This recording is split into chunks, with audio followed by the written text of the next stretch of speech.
یہی کرتا ہے کہ شروع میں کچھ عرصہ تھوڑا سا آہستہ پیدل چلتا ہے، پھر دوڑتا ہے، پھر اڑنے لگ جاتا ہے.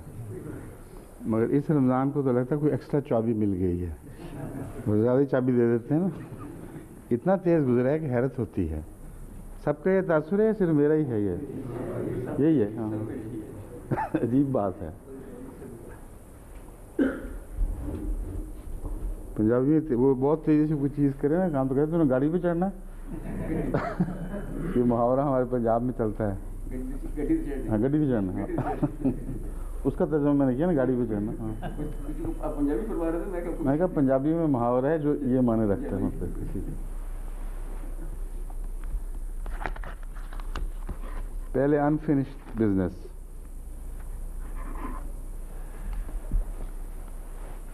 ایک یہ ربوہ سے ایک ہمارے عالم ہیں جو ماہر ہیں ماشاءاللہ، گرامر کے بہت چوٹی کے ماہر ہیں، اور اس کے علاوہ ان کو جو تجوید کا علم ہے اس کا بھی بہت شوق ہے، کافی گہرا مطالعہ ہے. لیکن ایک دفعہ اس سے پہلے بھی انہوں نے تجوید کے متعلق اپنے خیالات کا اظہار کرتے ہوئے یہ فرمایا تھا کہ تجوید کی جو علامتیں ہیں، جن میں سے میم، وقفہ وغیرہ، یہ ساری چیزیں تجوید کے تعلق میں ہیں. اصل تجوید تو ہے قرآن کریم کو صحیح تلفظ کے ساتھ پڑھنا. علم تجوید وہ ہے. اس علم کا نام پتہ نہیں تجوید ہے یا نہیں، مگر اس ضمن میں صحیح طریق پر ٹھہرنا، کہاں رکنا ہے کہاں نہیں رکنا، یہ مضامین ہیں.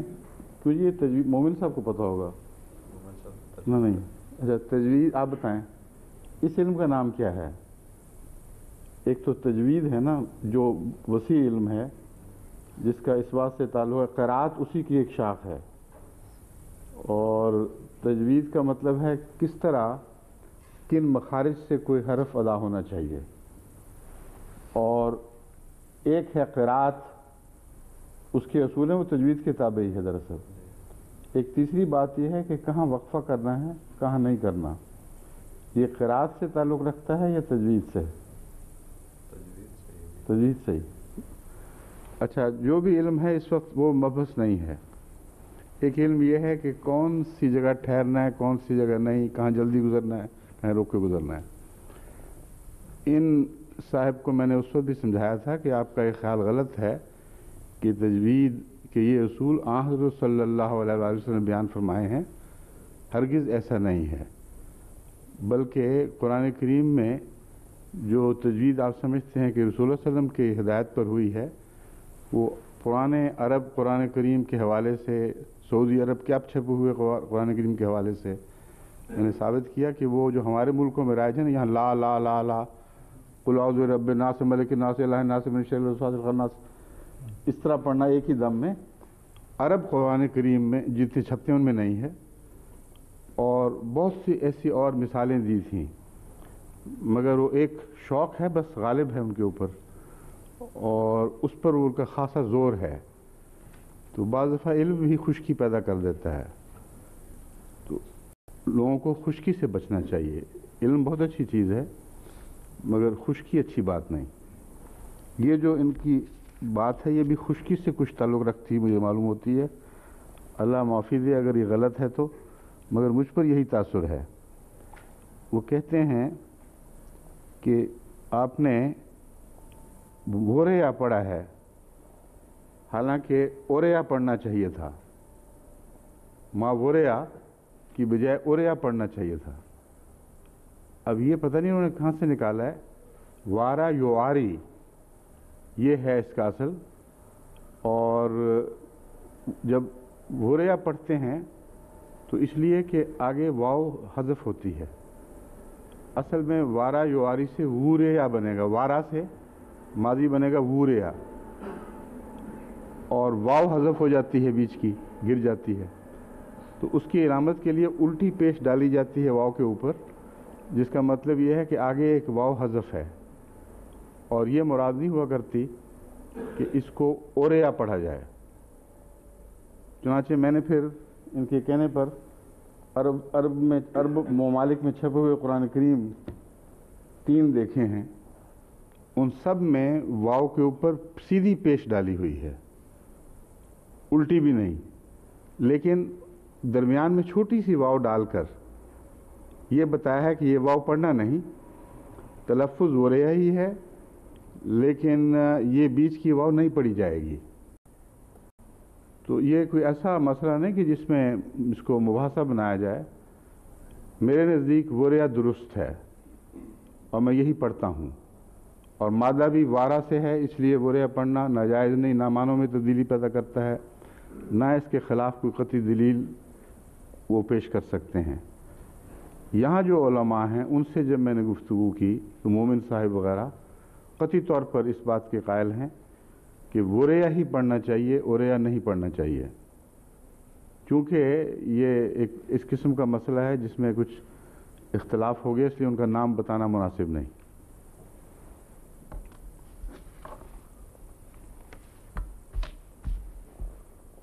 دوسری بات مومن صاحب نے توجہ دلائی ہے ایک درستی کی، وہ درست ہے بالکل، ان سے مجھے پورا اتفاق ہے۔ وہ بھی دراصل الٹی پیش والا قصہ ہے، یہ عام لوگوں کو پتہ نہیں، اس لیے میں سمجھانا چاہتا ہوں کہ بعض جگہ قرآن کریم میں واو کے اوپر یا کئی مثالیں ہیں، مثلا یسوع میں الٹی پیش ہوتی ہے، بعض دفعہ سیدھی۔ اگر الٹی پیش نہ بھی ہو تو اصل یاد رکھیں کہ اس میں پڑھنے کا کیا طریق ہے طے شدہ۔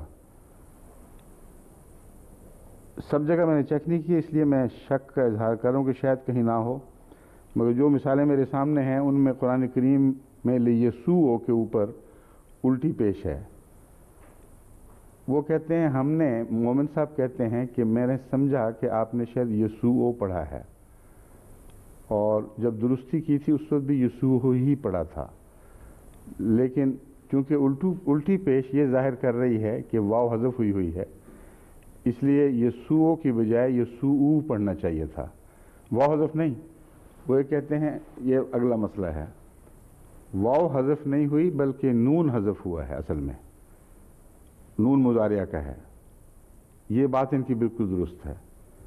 اتفاق ایسا ہے کہ جب میں یہاں سے درس کے بعد واپس گیا تو مجھے خود یاد آ گیا، جلدی میں تو ہمیں یاد نہیں آ رہا تھا کہ کیا ہے یہ یسوع کیوں نہیں ہے، پیش کیوں آئی ہوئی ہے، تو واپس آ کے یاد آ گیا کہ یہ تو مضارعہ کا یسوعون ہے، جس میں مضارعہ کی علامت نون گر جاتا ہے۔ اس کے بعد اگر یسوع کی واو نہ بھی لکھی جائے تو پڑھا جائے گا، اس کو یسوع نہیں پڑھا جائے گا، یسوع پڑھا جائے گا۔ تو مومن صاحب کے اس توجہ دلانے پر میں ممنون ہوں، ورنہ میرے ذہن سے اتر گئی تھی بات، اگر یہ توجہ نہ دلاتے تو یہ غلطی اس طرح رہ جاتی، اور کئی ہمارے احمدی پڑھنے والے میرے حوالے سے اس کو یسوع پڑھا کرتے۔ تو ایسی درستی بہرحال لازم ہے تاکہ غلطی کوئی راہ نہ پا جائے۔ اس کی انہوں نے مثالیں دی ہیں مومن صاحب نے بہت سی۔ یلوونا، یلوونا اصل میں ہے یلوونا، یا داؤدو میں یا داوودو تھا، تبھی واو پر الٹی پیش آئی ہوئی ہے، حذف شدہ واو کو دکھانے کی خاطر۔ اسی طرح یسوع اصل میں ہے اور یسوع لکھا جاتا ہے، مگر حمزہ کے اوپر الٹی پیش یہ بتا رہی ہے کہ آگے واو گر گئی ہے۔ کیوں یہی درستی ہے نا، یہ کچھ اور ہے؟ اچھا، نصیر قمر صاحب نے بھی اس کی تصدیق فرمائی ہے۔ وہ کہتے ہیں ایسی نطقی صاحب نطق ہو جاتی ہے، مگر انہوں نے زیادہ نرمی سے توجہ دلائی، صاحب نطق نہیں ہے، یہ واقعتاً گرامر کے غلط بیان کے نتیجے میں سوچی سمجھی غلطی ہے، یہ صاحب نطق نہیں بلکہ صاحب گرامر تھی اصل میں۔ اور جیسا کہ میں نے بیان کیا ہے، یہ تو مجھے خود بھی یاد آ گیا تھا، مگر یہ یاد نہیں رہا کہ درس پہ درست کراؤں اس کو۔ یہ 2 ہو گئے۔ ایک محمد احمد صاحب ہیں یہاں انگلستان میں، انہوں نے توجہ دلائی ہے کہ آج 26 فروری کے درس میں تفسیر میں آپ نے سلیکان کی پپڑیوں کا ذکر کیا تھا، وہ تو اس سے تو لگتا ہے کہ زندگی جو ہے سلیکان سے بنی ہے، حالانکہ کاربن بیس ہے اور کاربونک مٹیریل یعنی جس کو آرگینک مٹیریل کہتے ہیں اس سے بنی ہے. مجھے تعجب ہے کہ میں نے کون سا ایسا فکرہ کہا تھا جس سے یہ نتیجہ انہوں نے نکالا ہے کہ ان آرگینک بیس ہے زندگی کا. بحث تو یہی چل رہی تھی کہ ان آرگینک بیس نہیں ہے، آرگینک بیس ہے. لیکن آرگینک بیس میں آغاز کیسے ہو گیا جبکہ زندگی خود آرگینک مادہ پیدا کرتی ہے جس میں کاربن ہونی چاہیے. عام طور پر کاربن آکسیجن ہائیڈروجن گروپ جو ہے یہ آرگینک بیس کا ایک لازمہ ہے، اور یہ مطلب ہرگز نہیں کہ اس کے علاوہ دوسری میٹلز نہیں ہوتی. کاربونک کمپاؤنڈز میں یا آرگینک کمپاؤنڈز میں میٹلز کا وجود ان کمپاؤنڈز کو ان آرگینک نہیں بنا دیتا. اب جنہوں نے لکھا ہے ان کے خون کے ہر ذرے میں آئرن کا ایک ایٹم یا مالیکول موجود ہے. اگر آئرن کی کمی ہو جائے تو خون ہی ختم ہو جاتا ہے. تو ذرا سا غور کرتے تو پتہ چلتا کہ میٹل کی موجودگی آرگینک کمپاؤنڈ میں اس نظریے کی نفی نہیں کرتی کہ زندگی لازماً آرگینک کمپاؤنڈ سے بنی ہوئی ہے. دوسری بات انہوں نے ایک اور بیان کی ہے ضمناً کہ وہ جو سلیکون کی کوئی وجہ نظر نہیں آتی. میں اب اس سلسلے میں ان کو بتانا چاہتا ہوں کہ یہ جو مسئلہ ہے اس سلسلے میں ان کو مزید مطالعے کیونکہ خود یہ سائنٹسٹ ہیں، ان کو دوسرے سائنٹسٹ کو بھی یہ مطالعہ کرنا چاہیے کیونکہ بہت ہی اہم مسئلہ ہے کہ زندگی کا آغاز کیسے ہوا اور آرگینک کمپاؤنڈز کیسے وجود میں آئے. اس پر کسی مسلمان سائنسدان کو تو موقع نہیں ملا، لیکن اوپرین ایک رشین سائنٹسٹ ہے جس نے سب سے زیادہ بنیادی کام اس پر کیا ہے. اور اوپرین کی کتاب اوریجن آف لائف میں نے پڑھی ہے جس کا انگریزی ترجمہ 1938 میں ہوا تھا پہلی دفعہ.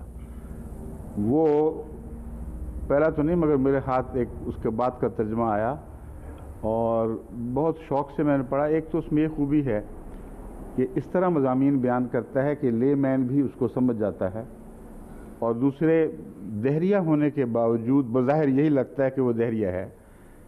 اتنے قطعی دلائل اتفاقات کے خلاف دیتا ہے کہ انسان حیران رہ جاتا ہے. اوریجن آف لائف میں ہی وہ کہتا ہے کہ یہ ناممکن ہے کہ یہ سلسلہ ایک اتفاقات کے سلسلے سے ترقی کرتا کرتا اس مقام تک پہنچ جائے جو بلڈنگ مٹیریل کے لیے یعنی D N A R N A وغیرہ کے لیے ضروری ہے. اس کی کتاب نے سائنسی دنیا میں ایک تہلکہ مچا دیا اور اس کے بعد پھر مغربی دنیا میں توجہ پیدا ہوئی.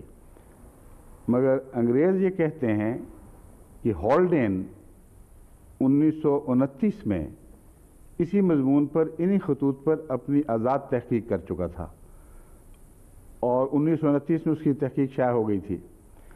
لیکن چونکہ اس کا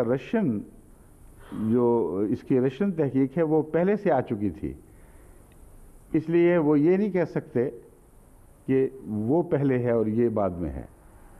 اور یہ امکان بھی رول آؤٹ نہیں ہو سکتا کہ رشین ترجمے کی کچھ رشین ترجمے کی کچھ اطلاعیں وہاں پہنچ گئی ہوں گی، کچھ ترجمہ پارشل پہنچ گیا ہو، مگر یہ ضمنی بات ہے، اس کا ہم سے اصل میں کوئی تعلق نہیں. یہ دو سائنسدان ہیں جنہوں نے آغاز زندگی پر چوٹی کی تحقیق کی جو بنیاد بن گئی ہے دراصل بعد کی تمام تحقیقات کی. اس لیے ان کتابوں کا احمدی سائنٹسٹ کے لیے مطالعہ ضروری ہے، اور تاکہ بعد میں جو دوسرے سائنٹسٹ بہکے ہیں ان کی غلطیوں کو بھی پکڑ سکیں. ان کے نتیجے میں جو ایک کھیپ سائنٹسٹ کی تیار ہوئی ہے اس میں سب سے زیادہ کام امریکہ میں ہوا اور یورپ میں بھی ہوا، مگر امریکہ میں بہت زیادہ. پہلا نظریہ یہ تھا کہ چونکہ وہاں آکسیجن نہیں تھی اس زمانے میں جو زمانہ انہوں نے تصور میں لے کے آئے ہیں، اس لیے ہائی الیکٹریکل چارجز کے نتیجے میں سمندر میں ایک آرگینک میٹر پیدا ہونی شروع ہوئی اور وہ ایوالو کی ہے. پھر یہ نظریہ ایک عرصے تک مقبول رہا. میں نے جو پہلے ذکر کیے ہیں ان میں ایسی کیمیکل کا ذکر کیا ہے جو ریورسیبل ہے. اصل میں بات یہ ہے کہ ایک کیمیکل نہیں ہے، بہت سی کیمیکلز ہیں جو سمندر میں پیدا ہوئیں اور بظاہر وہ کافی کمپلیکیٹڈ بھی دکھائی دیتی ہیں، مگر یہ پہلا سائنسدان جو ہاولٹس ہے امریکہ کا، اس نے یہ ثابت کیا قطعی طور پر کہ یہ جو مٹیریل ہے یہ واپس ہو جاتا ہے. اور ایوولوشن سے زیادہ اس بات کا ثبوت ملتا ہے کہ الیکٹریکل چارجز کے نتیجے میں ایک کمپلیکیٹڈ آرگینک کیمیکل پیدا ہو گئی ہو سمندر میں، اور وہ کمپلیکیٹڈ کیمیکل پھر پانی کے اثر سے آہستہ آہستہ واپسی کی طرف رخ اختیار کر جائے. چنانچہ وہ ڈیلیوٹ ہوتی گئی ہے بجائے ترقی کرنے کے. ایک مسئلہ ہاورڈس نے یہ اٹھایا، اور ایک اور شکاگو کے سائنٹسٹ تھے، انہوں نے یہ سوال اٹھایا کہ اتنا پتلا سوپ ہے یہ، یعنی پری موڈیل سوپ کی موجودگی سمندر میں، کہ اس کے نتیجے میں ناممکن ہے کہ کمپلیکیٹڈ کیمیکل ریئیکشنز اس سوپ کو ایوالو کر کے وہاں تک پہنچا دیں جو زندگی سے پہلے ضروری ہے. اور اس کی اس دلیل کا کسی نے کوئی رد نہیں کیا. جو سلیکان کا ذکر میں نے کیا تھا وہ اس کے بعد آتا ہے. بعض سائنٹسٹ نے 1952 میں بھی یہ ایک نظریہ پیش کیا گیا، پھر بعد میں اس کو اور بڑھایا گیا. یہ کہا ہے کہ سلیکان بیس ضروری ہے کنسنٹریٹ کر کے اس کو اگلا قدم دینے کے لیے، تاکہ سمندر میں وہ چاہے تھوڑی مقدار میں بھی کیمیکل ہو وہ ترقی کرتی چلی جائے مسلسل. تو دراصل لفظ کیمیکل سے مراد یہ ہے کہ آرگینک مٹیریل، لفظ میں کیمیکل کہتا رہا ہوں، اس کو مٹیریل سمجھیں آپ، آرگینک مٹیریل. وہ اسی مضمون کو ایک اور انگریز سائنسدان نے مٹی کی ٹھیکریوں یا مٹی کے بیس کے ساتھ اس کا تعلق باندھا ہے. اب سوال یہ ہے کہ سمندر کے اندر وہ مٹی کے ذرے کس طرح جڑے اور سلیکان نے کس طرح وہ ماحول پیدا کیا جو اس کے لیے ضروری تھا، کیونکہ اس کے لیے ایڈزارپشن ہونی چاہیے. یہ بھی یاد رکھنا چاہیے ہمارے سائنسدانوں کو کہ یہ جو سلیکان بیس بیان کیا جاتا ہے یہ کیٹالیٹک ایجنٹ کے طور پر کام کرتا ہے. کیٹالیسس پہلے یہ سمجھا جاتا تھا کہ صرف آکسیجن کے تعلق میں جو کیمیائی رد عمل ہیں ان کو آگے بڑھانے کے لیے جو میٹل اس میں حصہ لیتی ہے اور خود حصہ لینے کے باوجود عملاً آخری جو ماحصل ہے اس میں شامل نہیں ہوتی، اس کو کیٹالیٹک ایجنٹ کہتے ہیں. لیکن بعد میں یہ اصطلاح عام ہو گئی ہے. ہر وہ چیز جو ایک کیمیکل کو دوسری کیمیکل سے ملانے میں وہ جو کام کرتے ہیں نا گو بٹوین، ایک رشتہ ایک طرف سے بات کی دوسرے ایک طرف کی، رشتے میں ان کا کوئی شمار نہیں ہوتا، لیکن رشتے جوڑنے کے ماہر ہوتے ہیں. تو خدا تعالیٰ نے ایسی میٹلز پیدا کیے ہیں جو اس چیز کی ماہر ہیں، دو کیمیکلز کے رشتے کروانے میں. ان کو نکالو تو رشتے نہیں ہوں گے. پہلے وہ اپنے ساتھ ایک رشتہ جوڑتے ہیں، اپنا اعتماد پیدا کرتے ہیں، پھر وہ دوسری سے جڑ کر وہ ان کو ادھر منتقل کر دیتے ہیں. اس کو کہتے ہیں کیٹالسس.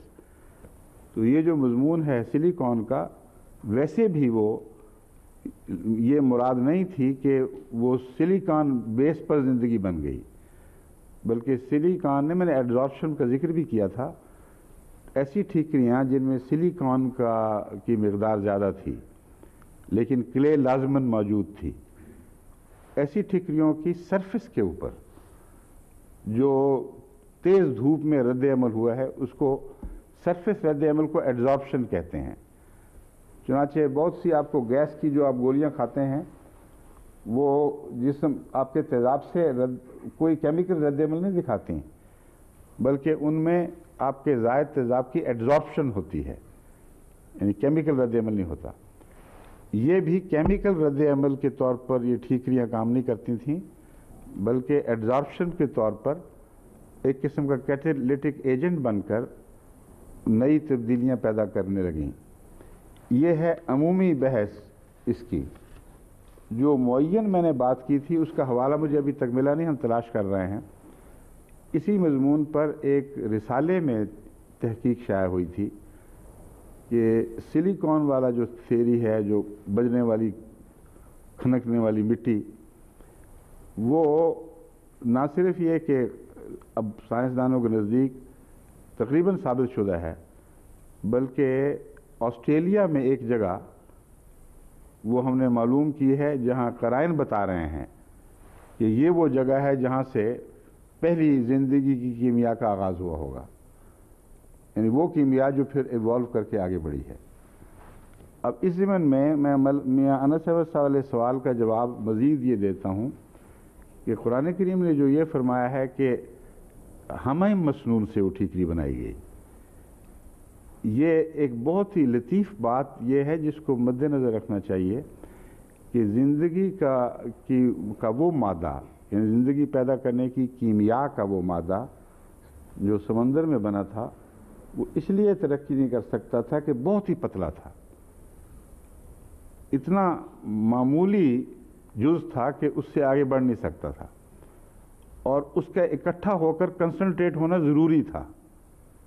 تو سائنسدان صرف یہ نہیں کہتے کہ اس نے کیٹالیٹک ایجنٹ کے طور پر کام کیا ہے، وہ کہتے ہیں بہت سی کیمیکل جو کافی ڈیولپ بھی ہوئی ہیں بجلی کے اثر، بجلی وغیرہ کے کوندوں کے اثر سے، وہ جب باہر نکلی ہیں تو وہاں ان کو کنسنٹریٹ ہونے کا موقع ملا ہے، اور جب وہ مختلف ڈیکیڈ میٹر آرگینک کنسنٹریٹ ہو تو اسی کو بسا ہوا کیچڑ کہا جاتا ہے۔ تو قرآن کریم کا یہ فرمانا کہ بسے ہوئے کیچڑ سے ہم نے وہ ٹھیکری بنائی تھی، حیرت انگیز اعجاز ہے۔ اس اعجاز کو سائنسی زبانوں میں ثابت کرنا یہ ہمارے احمدی سائنسدانوں کو کام ہے۔ میں تو ایک لے مین کے طور پر اسٹڈی کرتا ہوں، جو ماحصل مجھے ملتا ہے میں آپ کو بتا دیتا ہوں۔ آگے سائنسدانوں کا یہ کام ہے، یہ نہ پھر مجھ سے پوچھا کرے کہ یہ سائنٹیفک یہ فارمولہ کیا تھا، یہ آپ کا کام ہے۔ آپ مجھے بتائیں کہ یہ جو حقائق میں آپ کو دے رہا ہوں ان کی روشنی میں آگے پھر کیا کیمیکلز تھیں، وہ کس طرح ان کے رد عمل ہوئے، ان پر آرٹیکلز لکھیں، وہ ہم ریویو میں بھی شائع کر سکتے ہیں، دوسرے اخباروں میں بھی دے سکتے ہیں، کتابیں لکھیں، مگر یہ سائنسدانوں کا کام ہے کہ وہ اس کام کو لے کر آگے بڑھائیں۔ ایک دلچسپ بات یہ ہے کہ مصطفیٰ ثابت صاحب کا مجھے ایک فیکس ملا ہے، اور وہی بات اس سے ایک رات پہلے میں اپنے کھانے پر بچوں کو بتا چکا تھا، لیکن فرق ہے ان کے سمجھنے میں اور میرے کہنے میں۔ انہوں نے کہا جو آپ تکرار کی بات کر رہے تھے، حضرت موسیٰ کی زندگی میں تکرار ملتی ہے، تو لطیفہ یہ ہے کہ فرعون کو بھی 2 نبی ملے، ایک سے نہیں بلکہ 2 نبیوں سے واسطہ پڑا۔ یہ مضمون اور طرح بیان ہونا چاہیے۔ میں نے ان کو یہ سمجھایا تھا، میں نے کہا ایک بات مجھے میرے ذہن سے رہے گی جو آگے بہت نتیجہ خیز ہے اور حیرت انگیز ایک عظیم شان مضمون کھولنے والی ہے۔ وہ یہ ہے کہ حضرت موسیٰ نے نبی بھی مانگ کے 2 لے لیے، ایک اللہ نے دیا تھا تو ایک ساتھ مطالبہ کر کے لے لیا، اور یہ جو 2 نبی کا اکٹھا ہونا ہے مطالبے کے نتیجے میں ہم اثر نبیوں کا، یہ حضرت موسیٰ کا ایک خاصہ ہے۔ لیکن بات یہیں ختم نہیں ہو جاتی۔ میری توجہ بائبل کی اس پیشگوئی کی طرف گئی، استثناء باب 18 میں جو درج ہے، اسی میں ہے نا کہ میں تیرے بھائیوں میں سے تجھ سا ایک نبی برپا کروں گا۔ تو اس سے ایک عظیم مضمون مجھ پہ روشن ہوا، وہ یہ تھا کہ حضرت موسیٰ نے تو اپنی سادگی میں محض ایک مددگار کے لیے عارضی مدد مانگی تھی، مگر جب خدا قبولیت فرماتا ہے تو عظیم الشان مطالب پیدا کر دیتا ہے۔ فرمایا یہ بھائی تو تمہیں میں دے دیتا ہوں، مگر اصل جو آنے والا ہے، تیری دعا کی قبولیت کا نشان بعد میں ظاہر ہوگا، تیرے بھائیوں سے ایک عظیم الشان نبی برپا ہوگا، اور وہ حضرت محمد مصطفیٰ صلی اللہ علیہ وسلم ہے۔ تو دیکھیں یہ جو تکرار کی بحث ہے محض لطائف نہیں ہے، گہرے مضامین ہیں، اور خدا تعالیٰ کے ہاں کوئی لطائف محض لطائف کے خاطر نہیں ہوتے، گہرے مضامین لطائف کی شکل بھی اختیار کر لیتے ہیں یا ضمنی فائدہ دیتے ہیں۔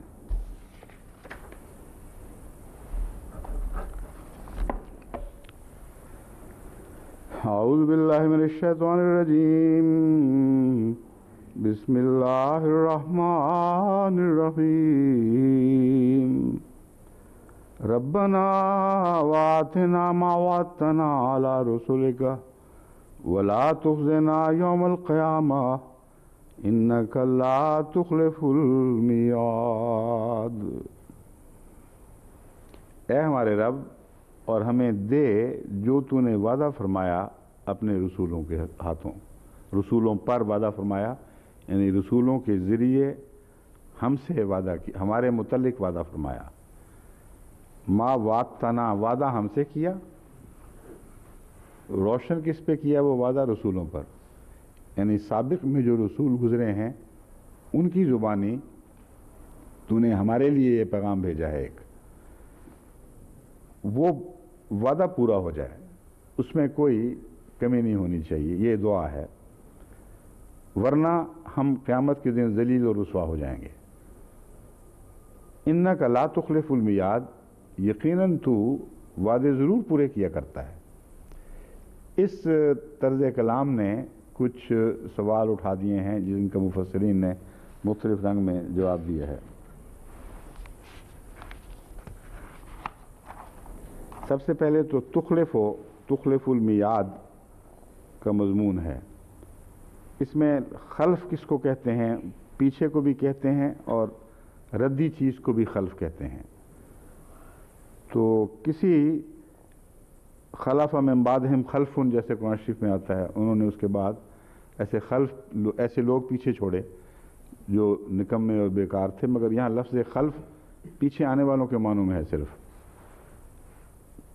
یہ تو کثرت سے استعمال ہونے والا عام طور پر لوگوں کو علم ہے۔ سوال یہ ہے کہ وعدہ خلافی کے ساتھ اس مضمون کا کیا تعلق ہے؟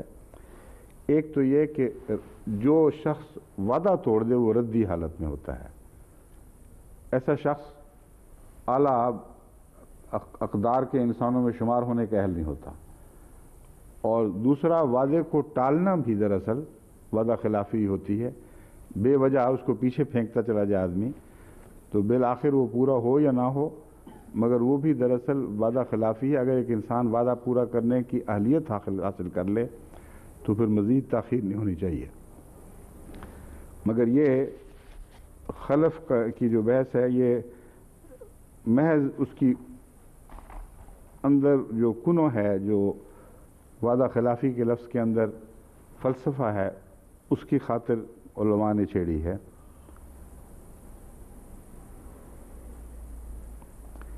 کہتے ہیں اسی طرح خلفہ لفظ نکلا ہے۔ الخلفہ تو مراد یہ ہے کہ خلفہ کے معنی ہیں جگہ لینا، آگے پیچھے آنے والا، جیسے هو الذی جعل اللیل والنہار خلفتاً، تو ایک دوسرے کی جگہ لیتا ہے، وہ بھی یعنی بعد میں آنے والے مراد ہے۔ خلف فلان فلاناً قام بالامر عنہ، فلاں نے فلاں کے کام کو سنبھالا، جیسا کہ قرآن میں ہے وَلَوْ نَشَاءُ لَجَعَلْنَا مِنْكُمْ مَلَائِكَةً فِي الْأَرْضِ يَخْلُفُونَ، یعنی فلاں کے کوئی کام کو کوئی دوسرا سنبھال لے، ایک کام کسی کا ہے اسے دوسرا کوئی سنبھال لے۔ انہی معنوں میں لفظ خلافت اور خلیفہ بھی سمجھا جا سکتا ہے۔ اصل مشن تو خلیفۃ اللہ کا ہے، اسی کا کام تھا، جو اس مشن کو اس کے بعد جاری رکھے وہ خلیفہ کہلائے گا۔ والخلف المخالفت فی الوعد یقال وعدنی فاخلفنی اے خالف فی المیعاد، یعنی خلف کے معنی ہیں وعدہ پورا نہ کرنا، کہا جاتا ہے مجھ سے وعدہ کر کے پورا نہ کیا، یعنی میعاد میں اختلاف کیا۔ جو میں بات کہہ رہا تھا یہ مفردات میں بھی درج ہے، یہ پہلے میں نے پڑھی نہیں تھی مگر لطف آتا ہے بعض دفعہ دیکھ کے کہ مفردات وغیرہ میں اس کی تائید ملتی ہے۔ وہ کہتے ہیں دراصل وعدے کو ٹالنا ہی وعدہ خلافی ہے، اور اس کو اگر پیچھے پھینک دیا جائے تو وہ وعدہ خلافی کی بنیاد پڑ جاتی ہے۔ المیعاد کا ذکر کھلم کھلا قرآن کریم میں ہے، لا تخلفوا المیعاد۔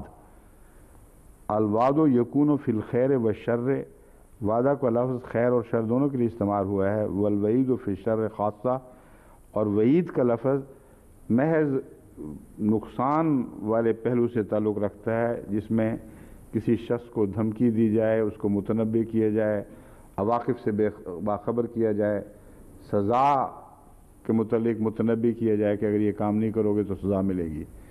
یہ سارے وعدے ہیں مگر وعید کہلاتے ہیں، اور وعید خاص ہے اس کام میں۔ لیکن لفظ وعدہ دونوں پر استعمال ہوتا ہے، اچھا وعدہ دیا جائے تب بھی لفظ وعدہ آتا ہے، اور اگر بری خبر دی جائے جو ہو کر رہے گی اس کے لیے بھی لفظ وعدہ استعمال ہوتا ہے۔ اور توعدہ میں نے انہوں نے آپس میں دونوں نے معاہدہ کر لیا، تو وعدہ کے مطلب یہ ہو جائے گا وعدہ اور چیز ہے، وعدہ اور چیز ہے۔ وعدہ کا مطلب ہے وعدہ کیا، اور وعدہ کا مطلب ہے دونوں نے معاہدہ کیا، عہد سے نہیں ہے، وعدہ سے، یعنی دو طرفہ وعدہ ہوا ہے۔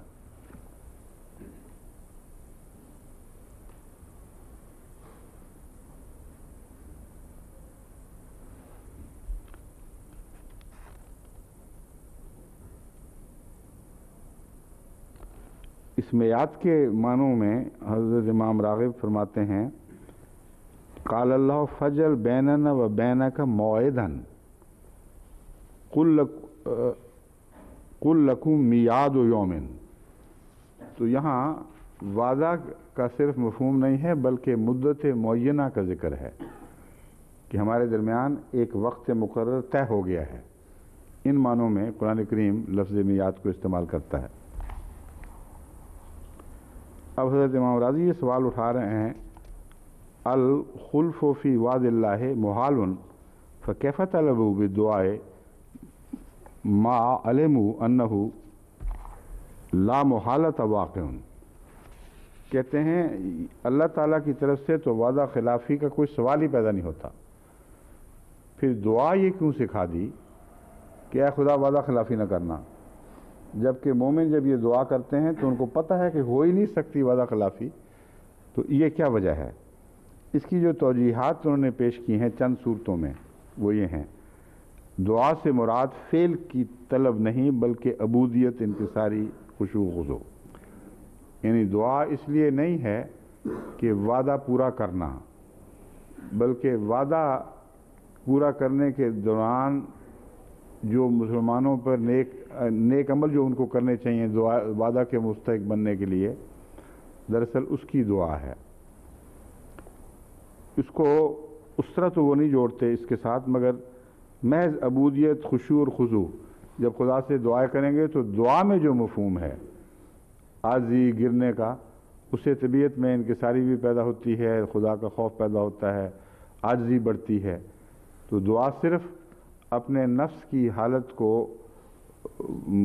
غلطیوں سے بچانے کے لیے اور پاکیزگی عطا کرنے کی خاطر ہے، یہ ان کا ایک موقف ہے۔ دوسرا کہتے ہیں اللہ تعالیٰ امت کی انفرادی شخصیات سے سلوک نہیں کرتا بلکہ ان کے اوصاف کے لحاظ سے سلوک فرماتا ہے۔ وہ متقیوں کے ساتھ جنت کا وعدہ کرتا ہے اور فاسقوں کو سزا کے وعید سناتا ہے۔ آتنا ما وعدتنا کے معنی ہیں ہمیں ان اعمال کی توفیق دے جن کے ذریعے ہم تیرے وعدے کے اہل ہو جائیں۔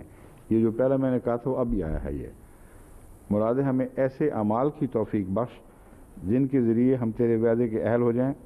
اس لیے اس لحاظ سے آیت کا مقصود دراصل اطاعت کرنا اور معصیت سے بچنے کی توفیق مانگنا ہے۔ اور یہاں بھی وہ کہتے ہیں وہ مراد نہیں ہے کہ وعدہ پورا فرما۔ اللہ نے مومنوں کو دنیا میں نصرت عطا کرنے اور دشمنوں کو سزا دینے کا وعدہ فرمایا ہے۔ مومن اس وعدے کے جلد پورا کرنے کے لیے دعا کرتے ہیں۔ کہتے ہیں دوسرے اس میں یہ ہے کہ جلدی پورا ہو جائے، زیادہ دیر انتظار نہ کرا۔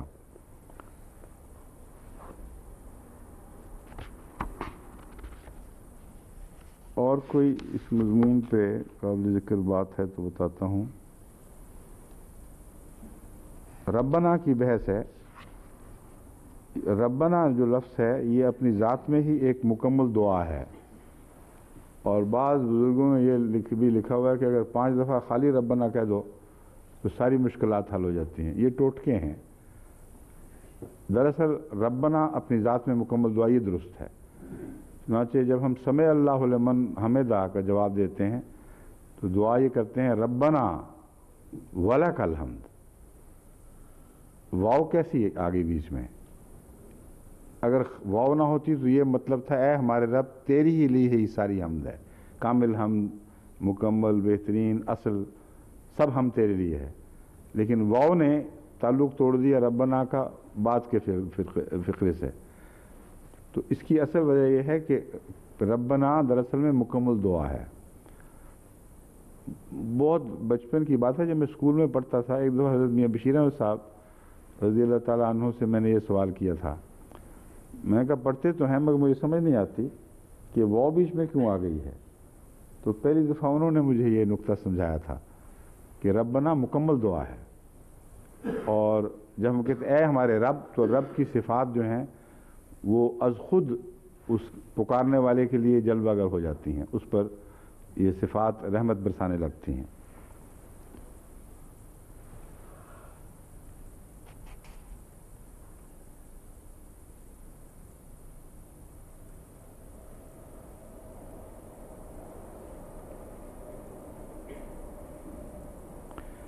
ایک روایت ہے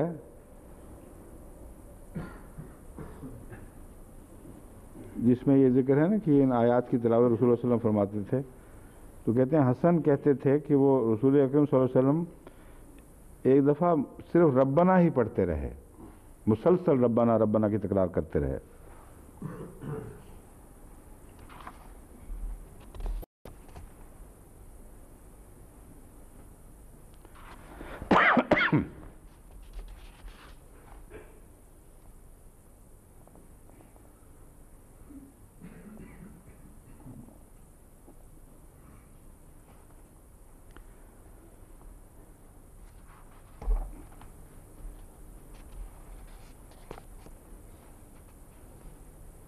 یہاں بھی ان اسباب کے مہیا ہونے کی توفیق ہے، یہ تفسیر کشاف میں درج ہے، جو ایفائے وعدہ کے لیے ضروری ہیں وہ اسباب ہمیں مہیا فرما دے.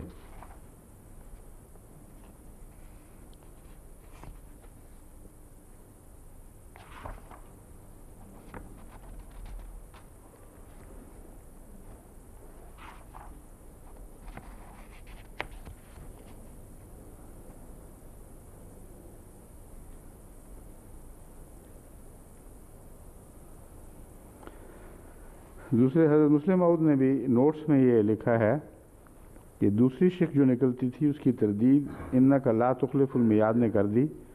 یعنی دعا یہ ہے کہ ہمیں اس قابل بنا دے کہ ان وعدوں کے مستحق ٹھہریں.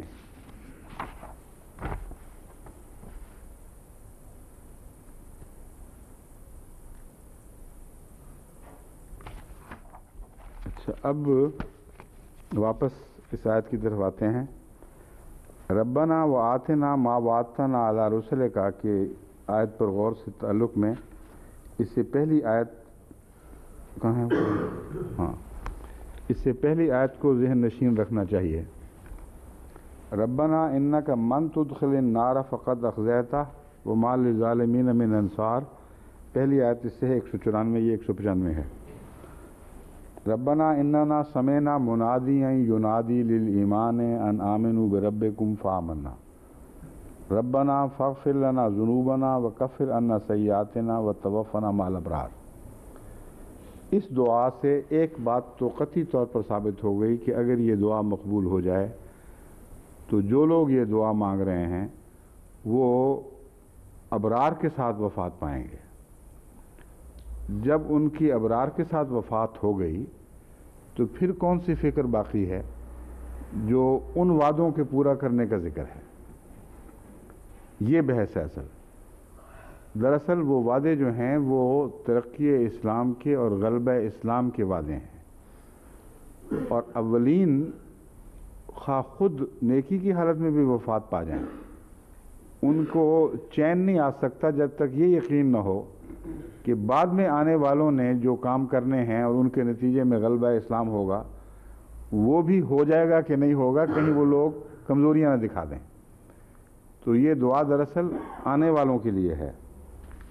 اس سلسلے میں جو اصل آیت زیر نظر ہے وہ ہے هو الذی ارسل رسولہ بالہدی ودین الحق لیظہرہ علی الدین کلہ ولو کرہ المشرکون، یہ سورہ صف کی آیت ہے۔ سورہ فتح میں اسی مضمون کے بعد ہے وَكَفَى بِاللَّهِ شَهِيدًا، اور اللہ تعالیٰ ضرور ایک جگہ ولو کرہ الکافرون بھی آتا ہے، وہ کس آیت میں ہے؟ وہ اس سے پہلے جو ہے یریدون لیطفئوا نور اللہ، ہاں یریدون لیطفئوا نور اللہ بافواہہم واللہ متم نورہ ولو کرہ الکافرون ہے، اور یہ جو وعدہ ہے اس میں ہے ولو کرہ المشرکون۔ تو وہ کون سا زمانہ ہے جس میں یہ وعدہ پورا ہوگا؟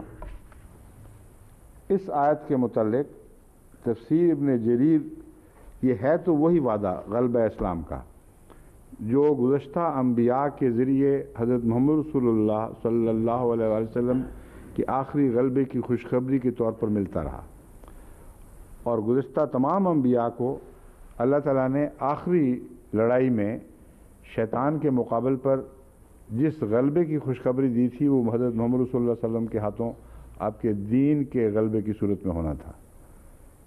اس کی طرف اصل یہ توجہ ہے کہ ہم تو فوت ہو جائیں گے مگر کام باقی رہ جائے گا، ہمارا انفرادی طور پر نیک حالت میں مرنا کافی نہیں ہے، جب تک وہ وعدے نہ پورے ہوں اس کا ہمیں چین نصیب نہیں ہو سکتا۔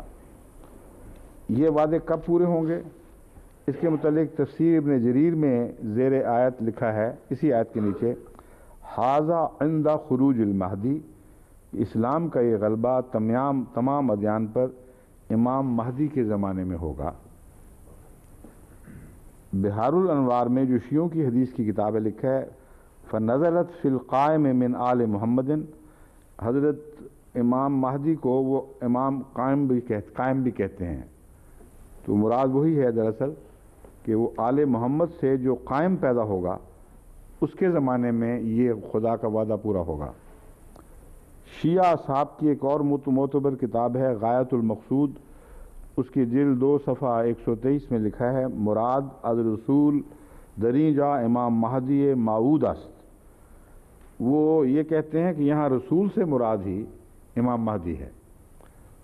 تو ایک اور مسئلہ بھی کھڑا ہو گیا کہ ان کے اوپر اب باقی سنی علماء کا فتویٰ چاہیے، یہ ان کا کام ہے۔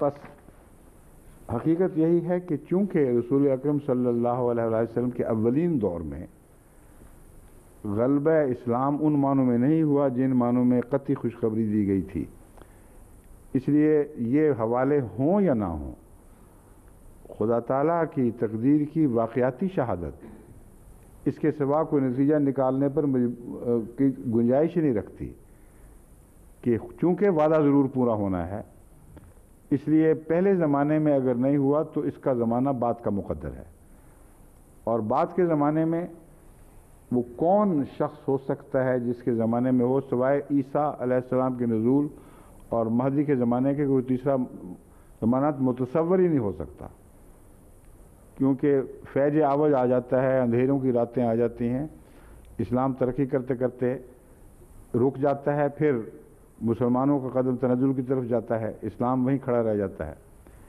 یہ جو دور ہے فیض عوج کا، اس میں کیسے پورا ہو جائے گا؟ جب تک خدا تعالیٰ کی طرف سے وہ امام نہ آئے جسے امام مہدی کہا جاتا ہے یا عیسیٰ مسیح ابن مریم کہا جاتا ہے، اس وقت تک اس وعدے کے کوئی آثار پورے ہونے کے دکھائی نہیں دیتے۔ بس یہ جو دعائیں ہیں یہ اس زمانے کے متعلق ہیں، اور تخلف المیعاد کا مضمون جو ہے وہ قرآن کریم میں اس طرح ملتا ہے کہ خدا تو وعدے پورے نہیں کرتا، خلافی نہیں کرتا، وعدہ خلافی کبھی بھی، لیکن خدا کے وعدے مشروط ہوتے ہیں، اور ان مشروط وعدوں سے متعلق سورہ بقرہ کی 41 آیت یہ بیان کرتی ہے یا بنی اسرائیل اذکروا نعمتی التی انعمت علیکم و اوفوا بعہدی اوف بعہدکم و ایایا فرحبون. تم اگر عہد پورا کرو گے تو میں عہد پورا کروں گا، ورنہ یہ نہ سمجھ لینا کہ وعدے ہیں تو وعدہ خلافی کا سوال ہی نہیں. وعدہ خلافی اگر کوئی کرتا ہے تو لوگ کرتے ہیں. تو مراد یہ ہے کہ ہمیں جب وہ دور آئے گا جب اسلام کے غلبے کے دن مقدر ہیں، اس وقت جو لوگ بھی محمد رسول اللہ علیہ وسلم کی نمائندگی کریں گے ان کو ایسے اعمال کی توفیق نہ دینا کہ تیرے نزدیک وہ عہد شکن ثابت ہوں. تو بہرحال عہد پورا کرتا ہے لیکن اس کے نتیجے میں ضمانت کوئی نہیں ہے کہ ضرور ایسا ہوگا، کیونکہ عہد شکنوں کے لیے تیرا عہد نہیں پہنچتا، تیرے عہد کا فیض ان کو نہیں پہنچتا. یہ مضمون ہے جس سے یہ دعا مکمل طور پر سمجھ آتی ہے. ربنا آتنا ما وعدتنا علی رسولک ولا تخزنا یوم القیامہ. ہم مر کے نیک ہو کے چلے جائیں گے، آگے جا کے بعد میں آنے والے ہمیں شرمندہ کرا دیں. یہ مراد ہے کہ یہ سب سے نیک لوگ جو پیدا ہوئے تو رسول اللہ علیہ وسلم کے زمانے میں پیدا ہوئے، لیکن وعدوں کا وقت بعد کا ہے. وہ نسلیں آئیں اور ہم دیکھیں کہ انہوں نے کوتاہی کی تھی اور اس کے نتیجے میں اسلام کے حق میں وہ وعدے اس شان سے پورے نہیں ہوئے. پورے تو ہونے تھے ہمارے عہد پر قائم رہنے کے نتیجے میں. بس خدا تو نہیں کرتا، ضرور ہم نے کی ہوگی غلطی، یہ مراد ہے. تو اس لیے اس دعا پر آج کل خصوصیت سے جماعت احمدیت کو بہت زور دینا چاہیے. غلبہ اسلام کے جو وعدے ہیں وہ اب ہمیں اپنی آنکھوں کے سامنے پورے ہوتے دکھائی دینے لگے ہیں.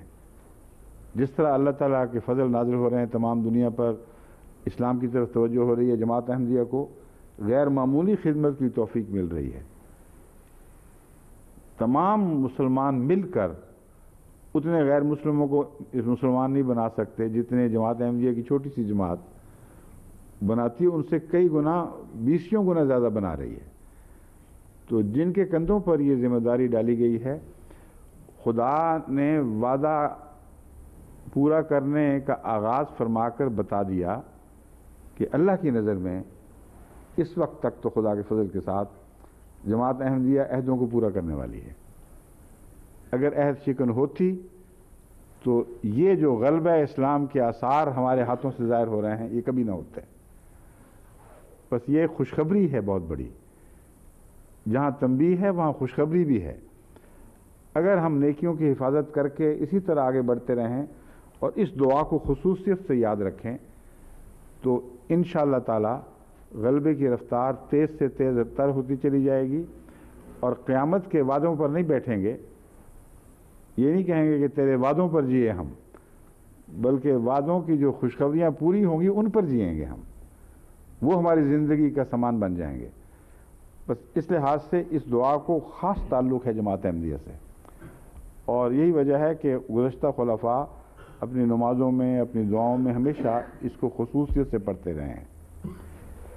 اس ضمن میں ایک اور دعا کی طرف بھی توجہ دلانا ضروری ہے. وہ ہمارے خضر، کیا نام ہے ان کا، گیمبیا سے جو خط آیا تھا، پاشا، حضرت اللہ صاحب پاشا کا بیٹا، نصرت اللہ پاشا، نصرت ہی ہے نا، ہاں. انہوں نے توجہ دلائی ہے کہ اللہ تعالیٰ کے فضل کے ساتھ خدا تعالیٰ کا یہ وعدہ کہ فوج در فوج لوگ اسلام میں داخل ہوں گے، یہ اب ہمیں نظر آ رہا ہے. یہ کوئی کہانی نہیں رہی یا تاریخ نہیں رہی، یہ تو ہماری آنکھوں کے سامنے ہونے والا روزمرہ کا واقعہ بن گیا ہے. اور گیمبیا میں بھی خدا کے فضل سے 1,00,000 سے اوپر ان 3 ملکوں کا مجموعی طور پر 1,00,000 سے اوپر آنا فوجی ہے پوری کی پوری. ان ممالک میں تو لاکھ بھی فوج نہیں ہوتی، تھوڑی تھوڑی فوجیں ہوتی ہیں. تو وہ کہتے ہیں اس سے مجھے خیال آیا کہ آن حضرت صلی اللہ علیہ وآلہ وسلم نے جو اذا جاء نصر اللہ والفتح ورأیت الناس یدخلون فی دین اللہ افواجا کی خوشخبری پر آخری حصے پر جو عمل فرمایا ہے کہ فسبح بحمد ربک واستغفرہ، اس پر جماعت کو توجہ دلانی چاہیے کہ وہ بھی اس پر عمل کریں. اور کس طرح کریں، اس میں کوئی ایک انہوں نے حدیث لکھی تھی، میں نے مطالعہ کر اور حدیث کی چھان بین کروائی ہے. 2-3 دعائیں ملتی ہیں اس طرز کی مانگی گئیں. ان میں جو سب سے آسان اور ایسی جس پہ کسی کو یاد کرنے کی کوئی محنت بھی نہیں کرنی پڑے گی اور مکمل ہے، وہ ہے سبحانک اللہم ربنا و بحمدک.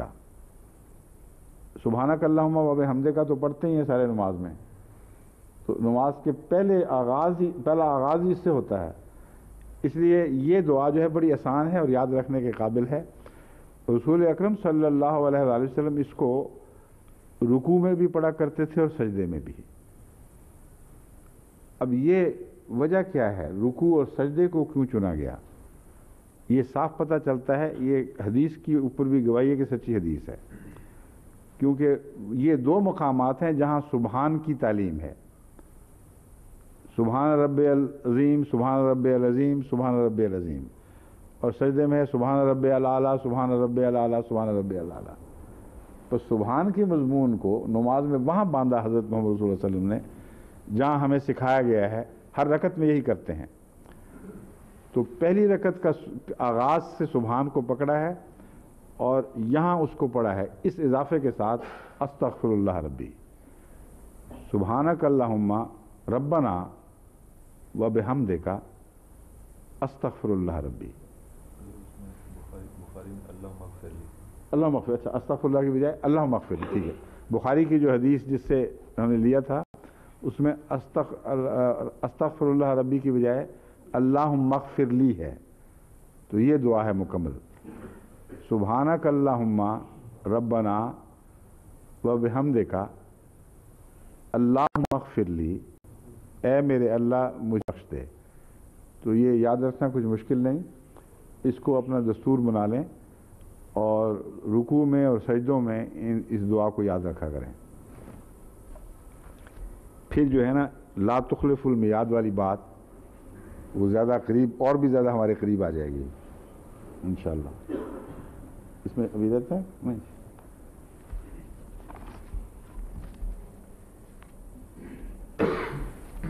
اس کے جواب میں جو خوشخبری ہے وہ یہ ہے فَاسْتَجَابَ لَهُمْ رَبُّهُمْ أَنِّي لَا أُضِيعُ عَمَلَ عَامِلٍ مِّنكُمْ. تو اللہ نے دعا بھی سکھائی اور اطلاع کر دی کہ میں نے قبول کر لی ہے.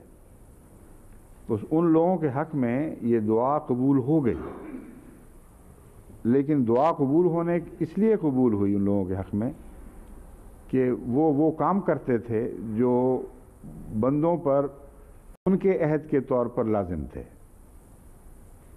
یہ دلچسپ مضمون ہے جس کا مطلب یہ ہے کہ اس کا یہ صرف مطلب کر لینا کہ وہ وعدے بعد میں آنے والوں کی صورت میں پورے ہوں گے مکمل طور پر، یہ درست نہیں ہے. یہ مطلب کرنا کہ ان کے حق میں بھی پورے ہوں گے اور وہ خوشخبری جو ہے کل عالم پر اسلام کا غلبہ، یہ بات کے دور سے یہ درست ہے. مگر جو پہلے دور کے وعدے ہیں ان سے بات آگے چلے گی، وہاں سے گزر کر پھر اگلا زمانہ آئے گا. پہلے دور تو خالی نہیں گزر جائے گا. تو اللہ تعالیٰ نے جہاں فاستجابہ فرمایا وہاں آنے والوں کو بھی رہنمائی فرما دی. فرمایا محمد رسول اللہ اور ان کے غلاموں نے تو اپنے وعدے پورے کر دیے، اس لیے وہ ساری خوشخبریاں جو ان کے دور سے تعلق رکھتی تھیں پہلے دور سے، وہ تو استجابت دعا کی صورت میں تمہارے سامنے ہیں، پورا کر چکا ہوں میں. اس لیے ان لوگوں کے لیے قیامت کے دن کوئی شرمندگی نہیں ہے. لیکن ہمیں یہ سمجھا دیا کہ کیوں خدا نے ان کے حق میں وعدہ پورا فرمایا ہے، آگے تفصیل بیان فرمائی ہے. اور انسا یہ خواہ کوئی مرد ہو خواہ عورت ہو، میرا یہ فیصلہ ہے کہ میں ان میں سے کسی کا عمل ضائع نہیں کروں گا. اور ان لوگوں نے نیک اعمال کی صورت میں مجھ سے یہ دعا قبول کروائی ہے، یہ مطلب ہے. بعضکم من بعض، تم میں سے بعض سے تعلق رکھتے ہیں.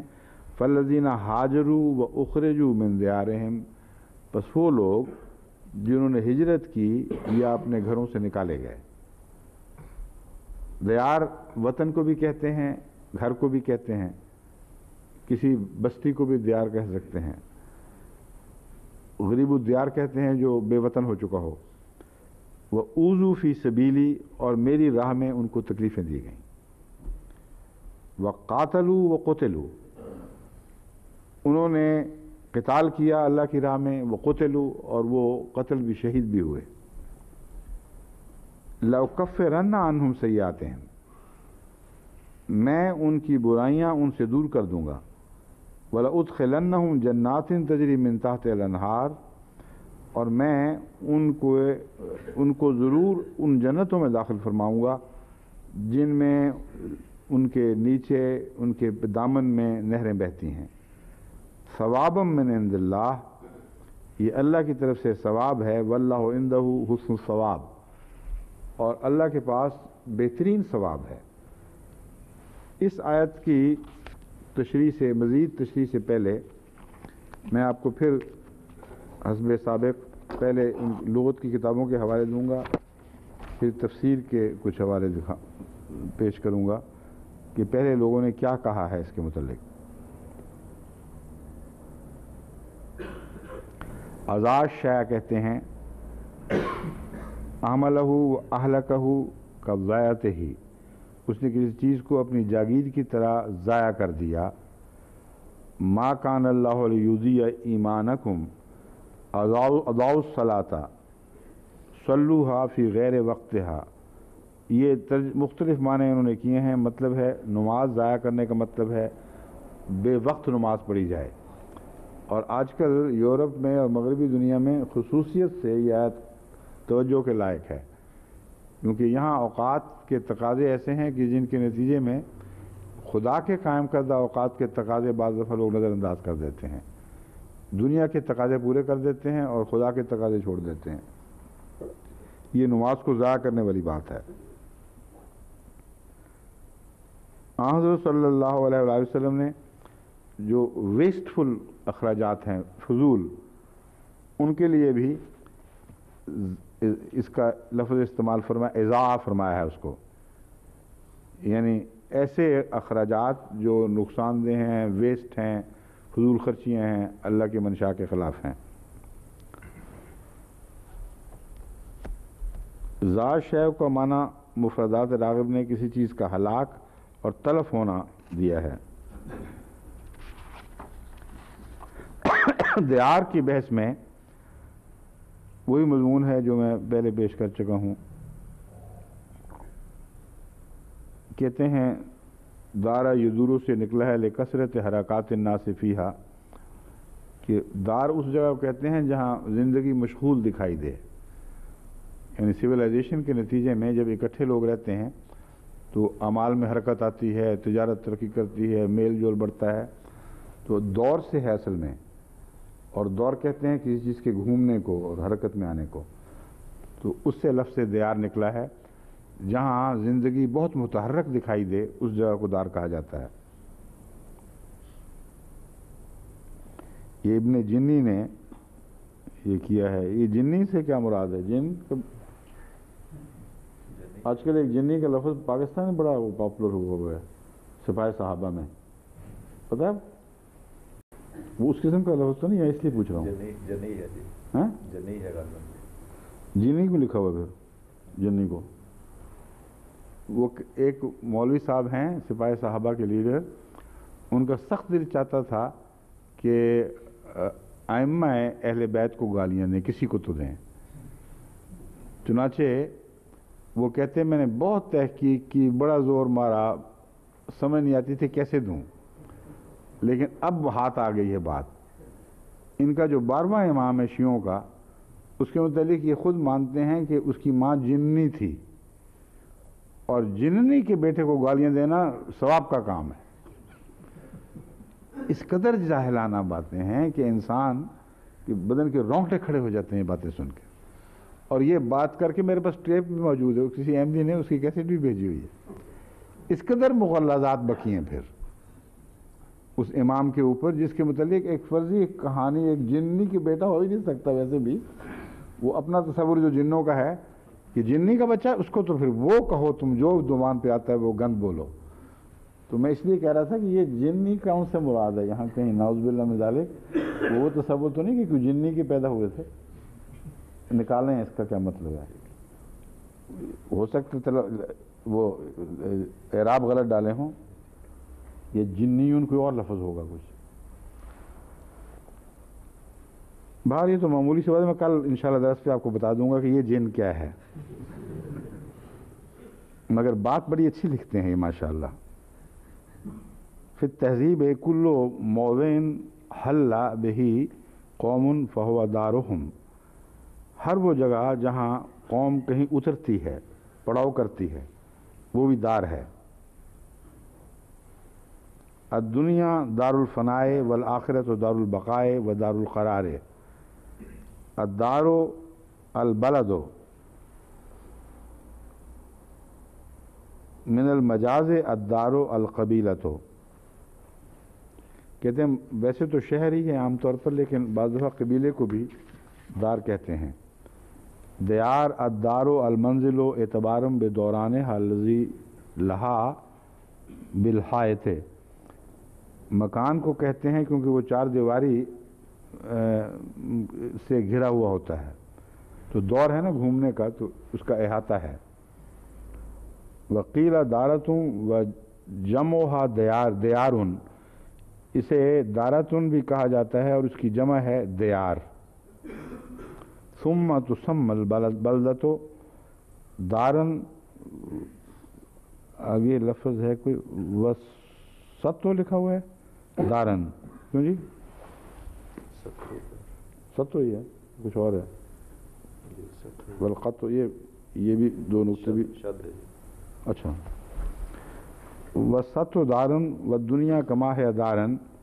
پھر دار کا لفظ شہر، علاقہ، نیز دنیا پر بھی بولا جاتا ہے. امام راغب مفردات میں یہ باتیں لکھتے ہیں. ثوابن کے اوپر بھی بڑی دلچسپ بحث ہے. اصل الثوب رجوع الشیء الی حالتہ الاولی التی کان علیہا. کہتے ہیں ثوب کا اصل لفظ، جو ثوب اور ثواب جس سے نکلتا ہے، اور کپڑا، اس کا اصل معنی جو بنیادی ہے عربی میں، وہ تو ہے اپنی اصلی حالت کی طرف لوٹ جانا. تو اس سے یہ آگے لفظ پھر کیسے نکلے؟ کپڑے کو کیوں ثوب کہا جاتا ہے، اور ثواب کا کیا تعلق ہے اس مضمون سے کہ اپنی اصلی حالت کی طرف لوٹ جائے؟ یا اس سے وہ نتیجہ حاصل ہونے کے لیے بھی ہے جو غور و فکر سے حاصل کرنا مقصود ہوتا ہے. اس کو تو چھوڑیں.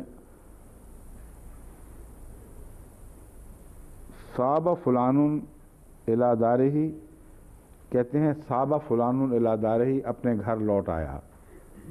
تو گھر کی طرف ہی سارے لوٹتے ہیں، جہاں جو اصل جگہ تھی. سفر عارضی چیز ہے، گھر دائمی چیز ہے. صابت الی نفسی، سانس لوٹ آئی. سانس باہر نکلے، واپس نہ آئے، پھنسی ہوئی ہو، واپس آ جائے تو کہتے ہیں میری سانس لوٹ آئی. کہتے ہیں الثوب سمی بذلک لرجوع الغزل الی الحالۃ التی قدرت لہ. کسی چیز سے مقصد حاصل ہونے کے اعتبار سے کپڑے کو ثوب کہا جاتا ہے، کیونکہ سوت کاٹنے سے غرض کپڑا بننا ہوتا ہے. لہذا کپڑا بن جانے پر گویا سوت اپنی حالت مقصودہ کی طرف لوٹ آتا ہے. وقضا ثواب العمل، اور اسی طرح ثواب العمل کا محاورہ ہے. مراد یہ ہے کہ کپڑے کو ثوب اس لیے کہتے ہیں کہ سوت جو کاتا گیا اس کا مقصد کپڑا بنانا تھا. اگر خالی سوت پڑا رہے تو وہ اپنے اس مقصد سے دور پڑا رہتا ہے جس کی خاطر اسے بنایا گیا تھا. جب اس کو کپڑے کی صورت میں بن دیتے ہیں تو اپنے مقصود کو پا لیتا ہے. ان معنوں میں کپڑے کو ثوب کہا جاتا ہے.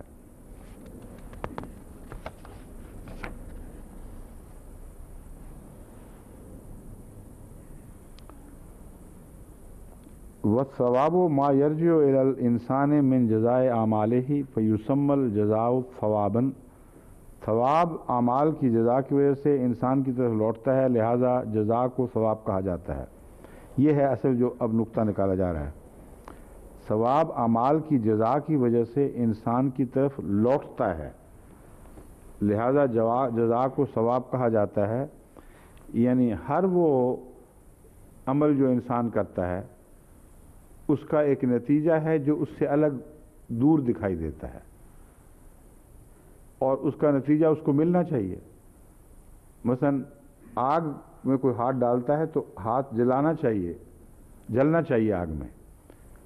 اور جو روزمرہ ایک ہاتھ دو ایک ہاتھ لو کا مضمون چلتا ہے دنیا میں، اس میں ثواب کا لفظ نہیں آتا، کیونکہ ادھر عمل کیا ادھر اس کی جزا مل گئی. لیکن جہاں جزا عمل سے دور رہے، اس جزا کو وہاں سے اٹھا کر واپس پہنچانا، یہ ثواب ہے. اور ثواب برا بھی ہو سکتا ہے اور اچھا بھی ہو سکتا ہے. بس اللہ تعالیٰ فرماتا ہے تم نے نیک اعمال اس دنیا میں کیے، قربانیاں دیں، تمہارا اجر تو مترتب ہو گیا، لیکن تم نے پایا نہیں اس دنیا میں. بس جب تک خدا تم تک وہ اجر نہ پہنچا دے جس کے تم مستحق ہو گئے ہو، خدا پر یہ قرض رہے گا. بس تمہیں وہ دیتا ہے، لیکن اس طرح کہ اس کو بڑھا کر دیتا ہے. واللہ عندہ حسن الثواب. اللہ کا جو واپس لوٹانا ہے وہ اتنا نہیں ہوا کرتا جتنا انسان نے کمایا ہے، بلکہ وہ اپنے فضل سے اس میں غیر معمولی اضافہ فرما دیتا ہے. تو اور دوسرے یہ وہ ایک جگہ ہے جہاں روپیہ بڑھتا ہے. چنانچہ قرآن کریم نے جہاں سود کی مناہی فرمائی ہے، وہاں خدا کی راہ میں خرچ کرنے کو فرمایا ہے کہ بڑھتا اس طرح ہے. جو تم خرچ کرو گے غریبوں پر اور زکوٰۃ وغیرہ دو گے، اس میں روپیہ بڑھتا ہے. ہم دیکھ رہے ہیں کہ گھٹتا ہے. تو بڑھتا کا جو وعدہ ہے وہ اس دنیا میں بھی پورا ہوتا ہے، مگر غیر معمولی طور پر آخرت میں پورا ہوگا. کیونکہ سود کا اصول تو وہی نظر آتا ہے کہ جتنی دیر کسی کے پاس پیسہ رہے اتنا بڑھے گا. تو اللہ تعالیٰ کے اوپر تو سود کا مضمون نہیں آتا، وہ جزا کا مضمون ہے. کوئی ایسی شرط نہیں ہے جس کو اس نے پورا کرنا ہے. اس کو احسان کہتے ہیں.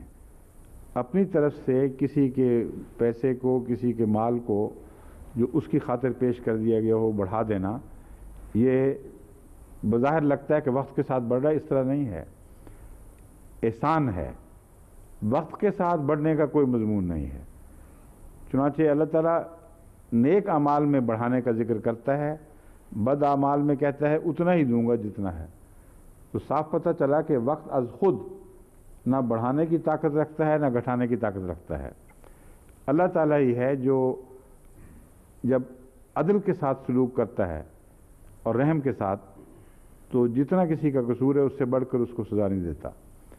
لیکن جب احسان کا سلوک فرماتا ہے تو اس کے اعمال سے بہت بڑھ کر اس کو جزا عطا کرتا ہے. یہ ثواب ہے. اور کہتا یہ ہے کہ تیرا حق ہے، تیری طرف لوٹنا چاہیے تھا. ثواب میں یہ مضمون پھر بھی داخل رہتا ہے.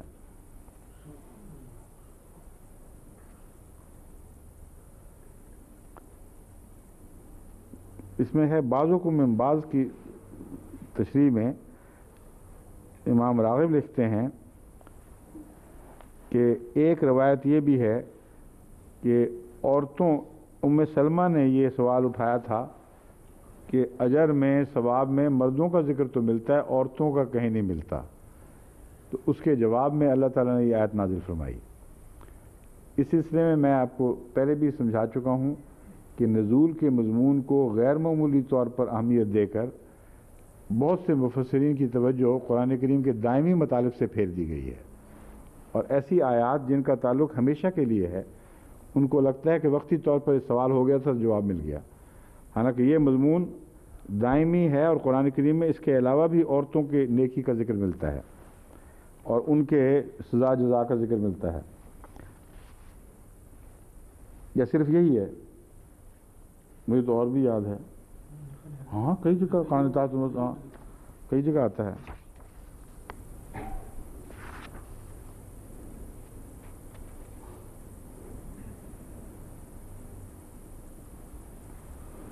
کوئی لگتا ہے یاد کر رہے ہیں، مجھے یہاں پٹھا پھٹک رہے ہیں یہاں سے.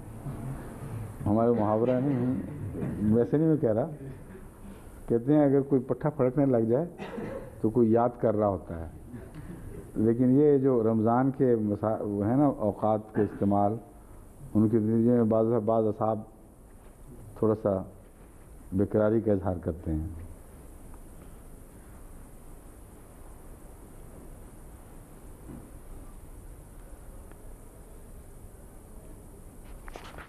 باقی تو کوئی ایسی خاص بات نہیں ہے.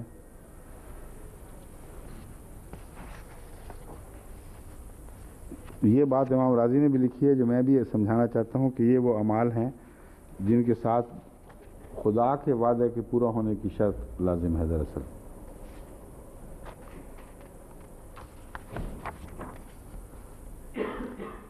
ہاجروں میں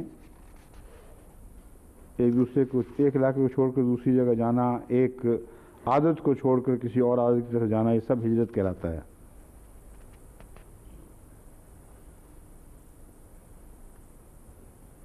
اور شیعہ ترجمہ قرآن میں لکھا ہوا ہے القرآن المبین فی تفسیر المتقین، متقیین ہوگا جو بھی ہے، اس میں لکھا یہ ہے کہ فالذین ہاجروا و اخرجوا میں حسب ذیل افراد مراد ہیں، صرف چند بس، باقی سب کا قصہ صاف ہو گیا۔ کہتے ہیں ایک حضرت امیر المومنین علیہ السلام، ایک حضرت سلمان فارسی، اور ایک حضرت ابو ذر غفاری، اور اوذوا فی سبیل اللہ سے مراد عمار بن یاسر ہیں۔ بس یہاں ایک مختصر قصہ اسلام کا ختم ہوا، وعدے پورے ہو گئے۔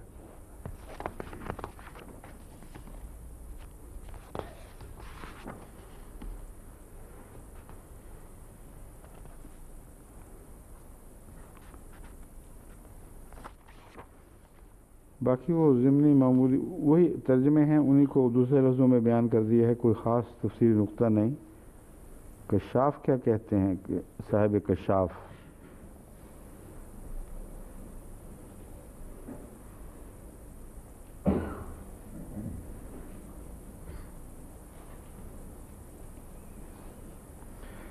کہتے ہیں اس میں سست افراد جو ثواب کے متمنی رہتے ہیں ان کو تنبیہ ہے کہ اگر یہ کام کرو گے تو ثواب ملیں گے، ورنہ نہیں۔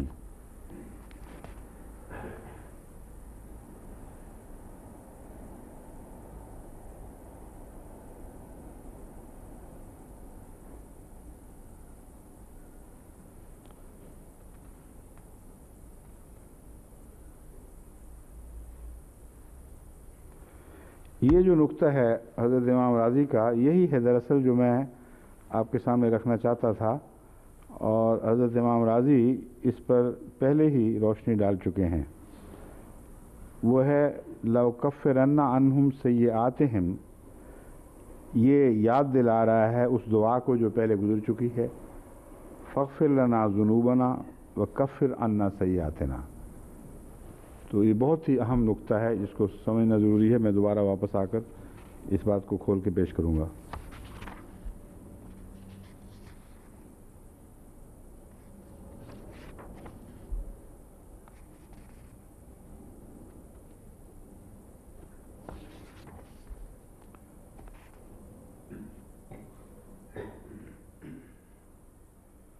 بہت سارے ہمارے احمدی مفسرین نے، حضرت مسلم موعود نے بھی اس آیت کو یورپ کے اعتراضات کے جواب میں بھی پیش فرمایا ہے کہ وہ کہتے ہیں عورت کا کوئی مرتبہ مقام درج نہیں ہے۔ اصل بات یہ ہے کہ ان آیات میں ہو یا نہ ہو، بالعموم دنیا کی ہر زبان میں مردوں کے حوالے سے جب بات ہوتی ہے تو مراد انسانی جنس ہے، اور الگ الگ ضرورت نہیں ہوتی۔ یہ جنون اب شروع ہوا ہے کہ مردوں کے نام سے جب تم عورتوں کو بھی داخل سمجھتے ہو تو ان کی بے عزتی ہے، اس لیے چیئر مین کی بجائے، چیئر وومن کی بجائے چیئر پرسن کہنا چاہیے کہ دونوں شامل ہو جائیں۔ تو یہ بےہودہ لغو اعتراض ہے۔ یہ آیت اس طرح نہ بھی ہوتی تو مسلمہ دنیا کا اصول ہے، تاریخ انسانیت جس پر گواہ ہے کہ جو انسان نے ترقی کی ہے اس میں حوالہ جنس انسانیت کی طرف دیتے ہوئے مرد کا دیا گیا ہے، اور عورت کو اس میں شامل سمجھا گیا ہے، اس سے الگ نہیں سمجھا گیا۔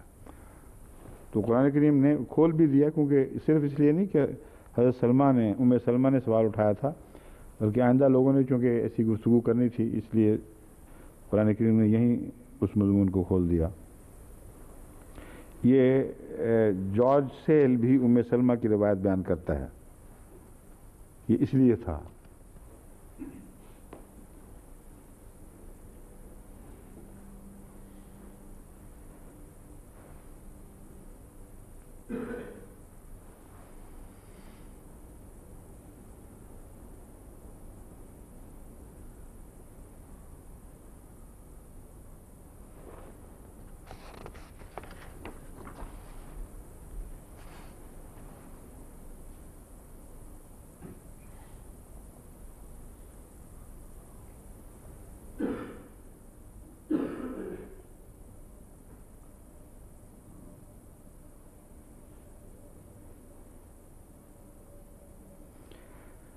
مونٹگومری واٹ صرف یہ سوال اٹھاتا ہے کہ یہ جو فرمایا گیا ہے کہ وہ اخرجو کا اضافہ کیا گیا ہے کہ وہ جنہوں نے جو ہجرت کی خود اور وہ جو نکالے گئے گھروں سے، تو یہ کہتے سمجھ نہیں آتی کہ کوئی خاص معین لوگ تھے وہ مراد ہیں، یہ کیا ہے؟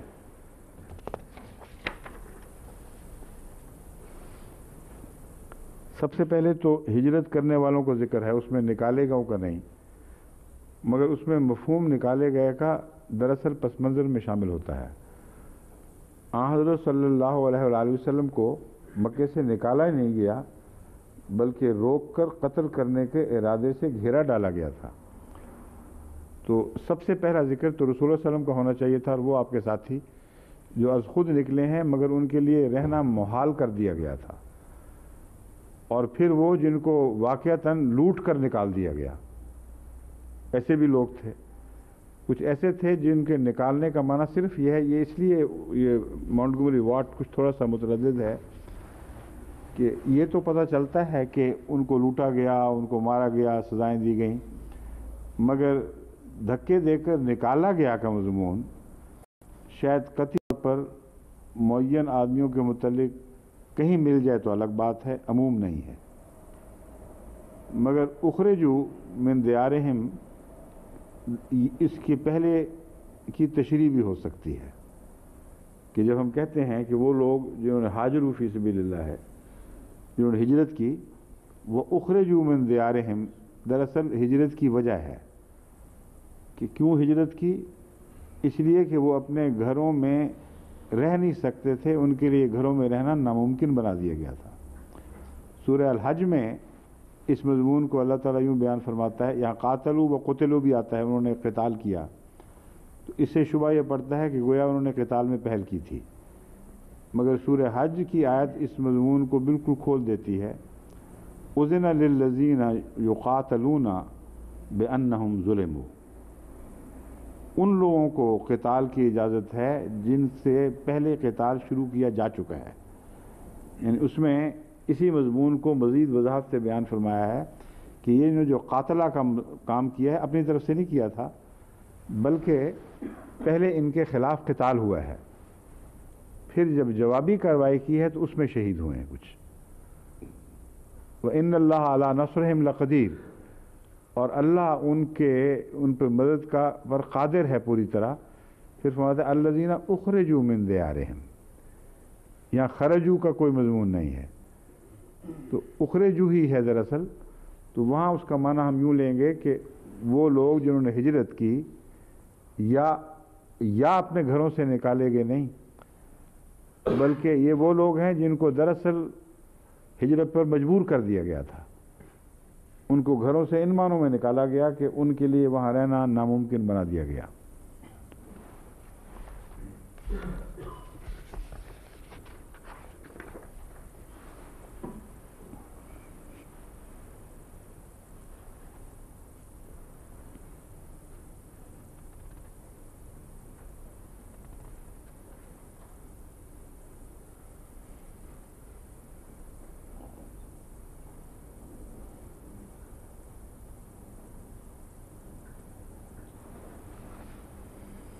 یہ اب ویری صاحب حسب عادت ایسی دور کی جہلانہ کوڑی لاتے ہیں کہ آدمی حیران رہ جاتا ہے۔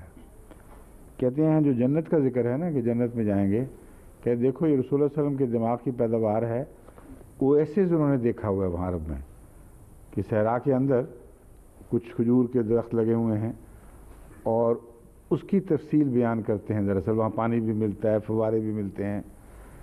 ایسا بچگانہ اعتراض ہے۔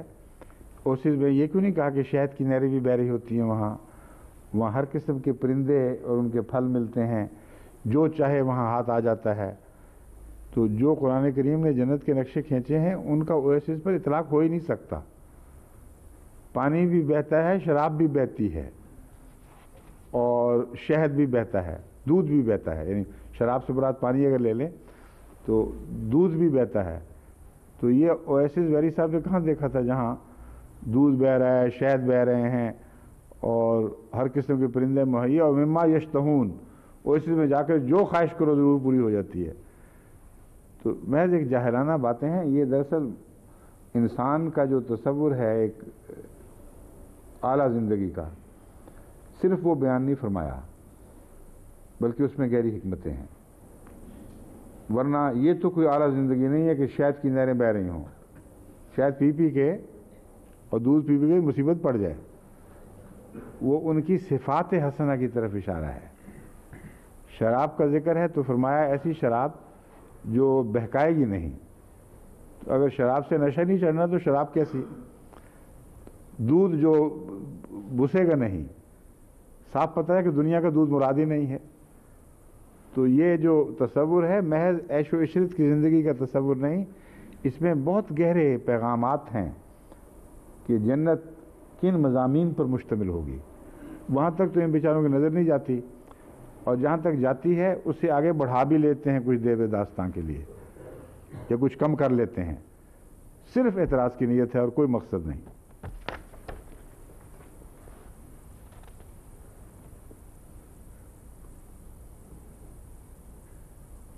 کہتا ہے یہ تو ثابت ہو گیا قطعی طور پر کہ the joys of the Muslim heaven are carnal، کہ مسلمانوں کی جو جنت ہے اس کی جوائز یقینی طور پر مادی ہیں، جبکہ قرآن کریم کھلم کھلا اس کا انکار فرما رہا ہے.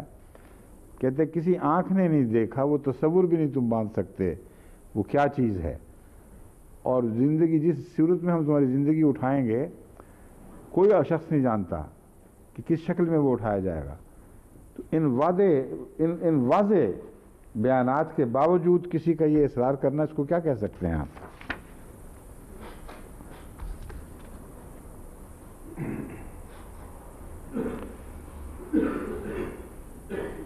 یوسف علی صاحب اس سے یہ استنباط کرتے ہیں کہ اسلام میں مرد اور عورت کے حقوق کو مساوی طور پر نہ صرف تسلیم کیا گیا ہے بلکہ ان پر اصرار کیا گیا ہے، جس کی تمیز جو کہ فطرت کی تقسیم ہے روحانی معاملات میں شمار نہیں کی جاتی، لیکن مصنوعی تمیز برقرار رہے گی، جیسے درجہ میں، دولت میں، پوزیشن میں، نسل، رنگ اور پیدائش میں. یہ جو سوال ہے عورت اور مرد کے برابر حقوق کا، یہ عجیب ہے. اللہ تعالیٰ کا تصرف اس وقت سامنے آیا جبکہ کل ایک احمدی جرمن خاتون یہی سوال لے کر جرمنی سے آئی تھیں، اور وہ بہت اس معاملے میں پریشان دکھائی دے رہی تھیں. وہ کہتی تھیں میں مسلمان ہوئی ہوں اور سچے دل سے مسلمان ہوئی ہوں، اور میرے نزدیک اسلام کا یہ تصور ہے کہ عورت اپنے خاوند کے تابع ہے، اس کی اطاعت کرنا اس کے لیے ضروری ہے.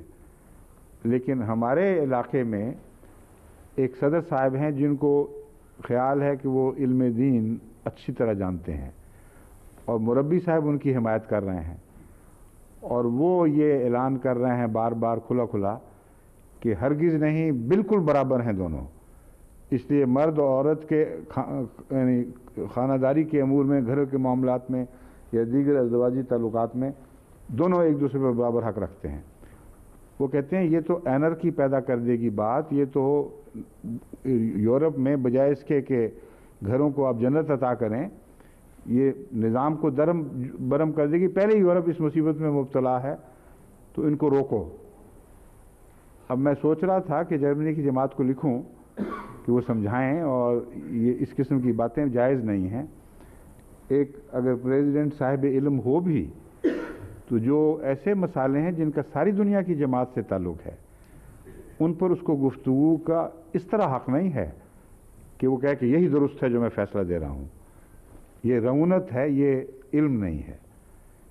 اس کا فرض تھا، یا اس مربی کا بھی فرض تھا کہ اس معاملے کو جماعت جرمنی کے سامنے رکھتا، اور جماعت جرمنی از خود، جیسا کہ میں جانتا ہوں، تمام اہم امور میں فوراً مجھ سے رابطہ کرتی ہے.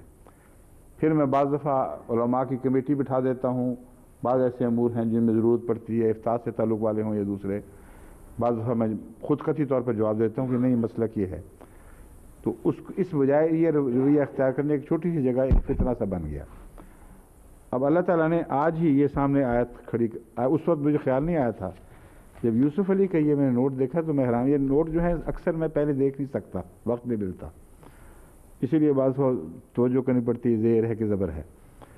اب یہ خدا کی شان ہے، ادھر ضرورت پڑتی ہے ادھر اس کو پورا فرما دیتا ہے اللہ. ادھر میں نے رات سوچا تھا کہ وہ حضرت موسیٰ والا واقعہ، اور اس میں ایک عظیم خوشخبری تھی جو بیان کرنے سے رہ گئی تھی. ادھر مصطفیٰ ثابت کا تار مل جاتا ہے کہ آپ یہ بیان کریں، یہ بھی بڑا اہم واقعہ ہے. ہم لطیفہ وہ کہہ رہے ہیں، حالانکہ لطیفہ نہیں، بہت گہرا مضمون ہے. اب یہ بھی اسی کی مثال ہے. بات یہ ہے کہ حقوق برابر ہونا اور بات ہے، اور انتظامی امور میں فوقیت اور کم طاقت حاصل ہونا بالکل اور بات ہے. وہ امیر صاحب یا صدر اس علاقے کے جو یہ استنباط کر رہے ہیں حقوق برابر ہونے سے کہ عورت اپنے خاوند کی اطاعت کی پابندی نہیں ہے، وہ اپنے اوپر کیوں نہیں چشمہ کرتے؟ ان کے حقوق باقی احمدیوں سے بالا ہیں، وہ بھی ایک احمدی ہیں، سب احمدیوں کے حقوق برابر ہیں. تو ہر احمدی ان کے علاقے کا یہ اعلان کر سکتا ہے کہ مجھے تمہارے حکم ماننے کی قطعاً کوئی ضرورت نہیں، ہمارے حقوق برابر ہیں. اور کوئی ملک بھی اس تصور کے ساتھ چند دن نہیں چل سکتا. حقوق کا مسئلہ انگلستان میں بھی ہے، یورپ میں بھی، ہر جگہ ہے کہ تمام انسانوں کے، مرد عورت کے حقوق برابر ہیں. مگر جہاں کوئی انتظامیہ میں فائز کیا جائے اور اسے قیام بنایا جائے، قیم بنایا جائے، قوام بنایا جائے، تو اپنے دائرے میں اس قوام کی اطاعت کرنی ہوگی. یہ مادر پدر آزادی کی تعلیم ہے ہی نہیں.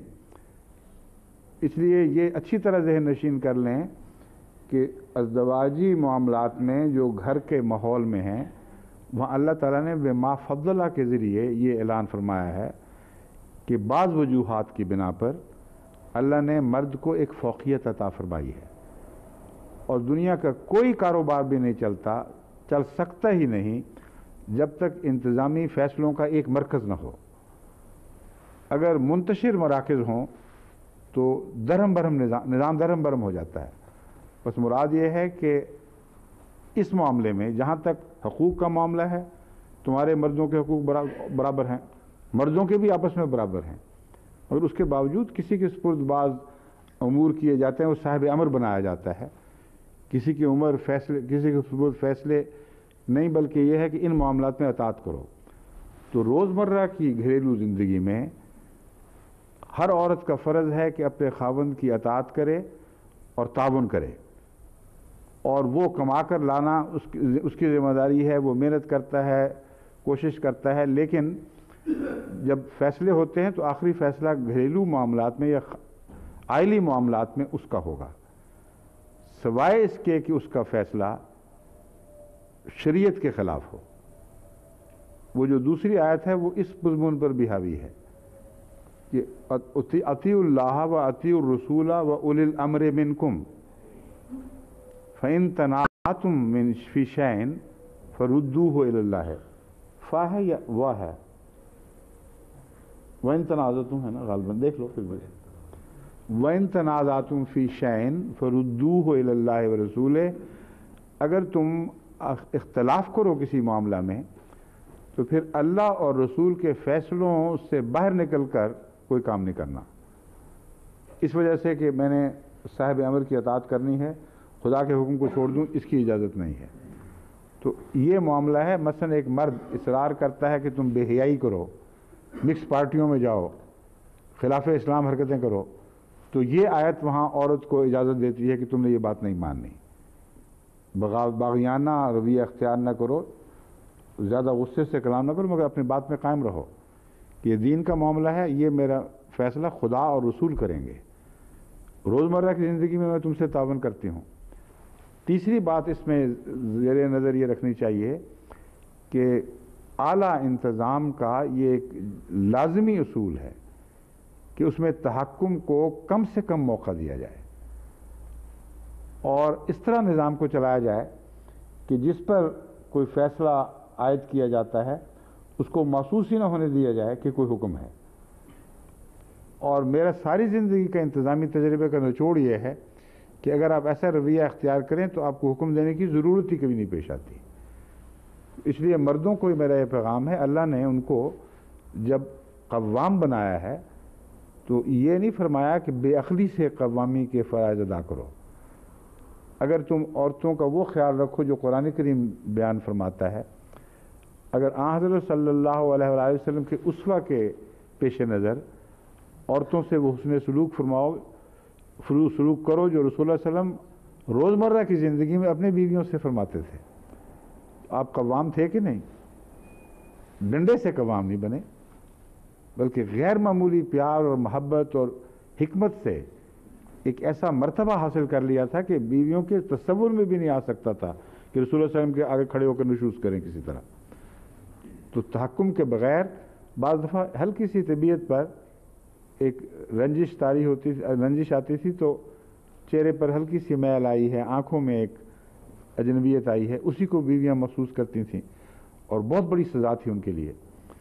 تو اپنے معاملات کو قرآن کریم کے تابع کرو، مگر قرآن کریم کی تشریح محمد رسول اللہ صلی اللہ علیہ وآلہ وسلم کی سنت سے کرو، اور اس سنت میں قرآن کریم سے بھی پتہ چلتا ہے کہ اطاعت داخل ہے، مگر تحکم کی اطاعت نہیں ہے، وہ ایک جبار کی اطاعت نہیں ہے، ایک ڈکٹیٹر کی اطاعت نہیں ہے، بلکہ جو حقوق ادا کرتا ہے چونکہ حقوق برابر ہیں، اور جو احسان کا سلوک کرتا ہے وہ تو اطاعت کرواتا ہی کرواتا ہے. اس لیے یہ جھگڑے نہ چلاؤ کہ قوام کے حوالے سے تم عورتوں پہ تحکم کرو، بلکہ اپنے مزاج کو درست رکھو، سنت پر چلاؤ تو بحث اٹھے گی نہیں. مگر وہ خاتون بالکل درست فرما رہی تھیں، اور میں نے کہا میں 100% آپ سے اتفاق کرتا ہوں کہ حقوق کا معاملہ اور ہے، اور گھریلو زندگی کو چلانے کے لیے جو فیصلے کا مرکز ہے وہ مرد ہے، لیکن اس کو مشورے کے ساتھ رسول اللہ علیہ وسلم بھی تو مشورہ کیا کرتے تھے. رسول اللہ سے بڑھ کر اولو الامر کون ہو سکتا ہے، جن کے متعلق فرمایا کہ جب تم اولو الامر سے اختلاف بھی کرو گے تو اس اولو الامر کے اوپر بھی یہ اولو الامر غالب ہے، اس کا فیصلہ ہر دوسرے اولو الامر سے اوپر ہے. اتنے بڑے اولو الامر ہو کر عورتوں کے ساتھ سلوک میں اتنی نرمی، اتنی حیا، اتنی غیر معمولی شرافت اور ان کا خیال رکھنا ہے، یہ بھول جاتے ہو اور قوام یاد رکھتے ہو. اگر یہ کرو گے تو پھر جو نقصان پہنچے گا اسلام کو ان مغربی دنیا کے معاشرے میں وہ تم ذمہ دار ہوگے، اسلام ذمہ دار نہیں ہے. اب وقت وَإِنْ ہے فَإِنْ پہلا ٹھیک پڑھا گیا تھا. فَإِنْ تَنَازَعْتُمْ فِي شَيْءٍ، پس اگر تم کسی امر میں تنازع کرو، اختلاف رکھو، پھر فَرُدُّوهُ إِلَى اللَّهِ وَرَسُولِهِ، اللہ اور اس کے رسول کی طرف لے جاؤ. اب اس آیت کا جو تشریح ہے وہ میرا خیال آپ ختم کر کے اس کو مکمل کر کے پھر جاتے ہیں، ورنہ پھر آگے ایک دن رہ جاتا ہے ہمارے پاس. یہ صورت تو ختم ہوتی دکھائی نہیں دیتی، شاید ہو جائے. دیکھیں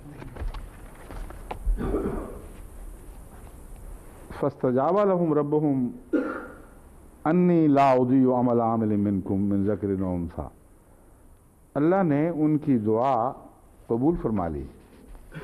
تو دعا کون سی ہے نکالیں نا، وہ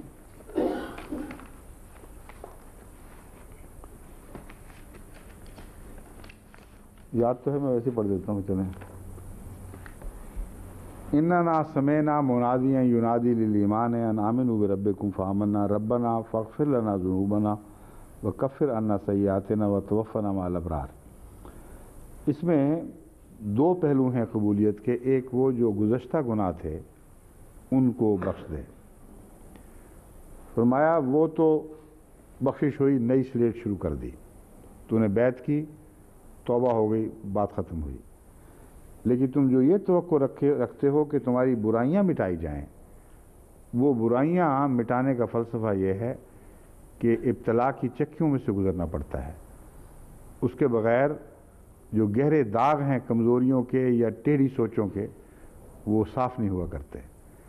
بس ابتلا کا فلسفہ بھی بیان فرما دیا اور ہمیں یہ سمجھا دیا کہ تمہیں قربانی کے بغیر اس دعا کی قبولیت کی توقع نہیں رکھنی چاہیے، کیونکہ یہ فطرت کے خلاف بات ہے کہ پہلے گناہ معاف اور پھر تناسانی کی زندگی ہو اور کوئی تم سے مطالبہ نہ ہو ایمان کے نتیجے میں محنت اور جدوجہد کا، اور از خود تمہاری کمزوریاں دور ہو جائیں. یہ تصور باطل ہے. اور وہ علماء جو یہ کہتے ہیں کہ مہدی آئے گا تو از خود سارا عالم اسلام کی برائیاں دور ہو جائیں گی، آنن فانن، ان کے عقیدے کو جھٹلاتا ہے یہ قرآن کا پیغام۔ اگر آنن فانن برائیاں از خود دور ہو سکتی تھیں قربانیوں میں پڑے بغیر، تو رسول کریم صلی اللہ علیہ وسلم کے زمانے میں سب سے زیادہ یہ معجزہ رونما ہونا چاہیے تھا، مگر آپ کے وقت میں تو اللہ فرماتا ہے کہ یہ کام کیے انہوں نے۔ کیا کام تھے؟ ہاجروا و اخرجوا من دیارہم، ہجرتیں کیں، گھروں سے نکالے گئے، اوذوا فی سبیلی، میری راہ میں اذیت دیے گئے، قاتلوا وہ لڑے، مقابلتاً لڑے، وقتلوا اور شہید کیے گئے۔ ان لوگوں کے متعلق میرا وعدہ ہے لا اکفرن عنہم سیئاتہم، میں یقیناً ان کے گناہ بخش دوں گا، نہ ان کی برائیاں دور فرما دوں گا۔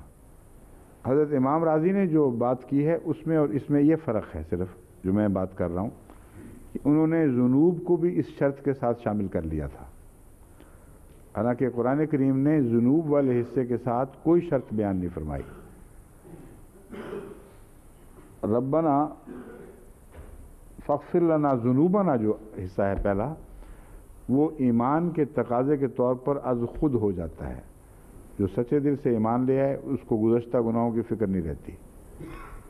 دوسرا حصہ جو ہے وہ ہے سیئات کا، یہ سب سے مشکل مضمون ہے، اور یہ مضمون ایسا ہی ہے جیسے دھوبی کپڑے کو پتھر پر پٹخ پٹخ کر اس کے داغ دور کرنے کی کوشش کرتا ہے۔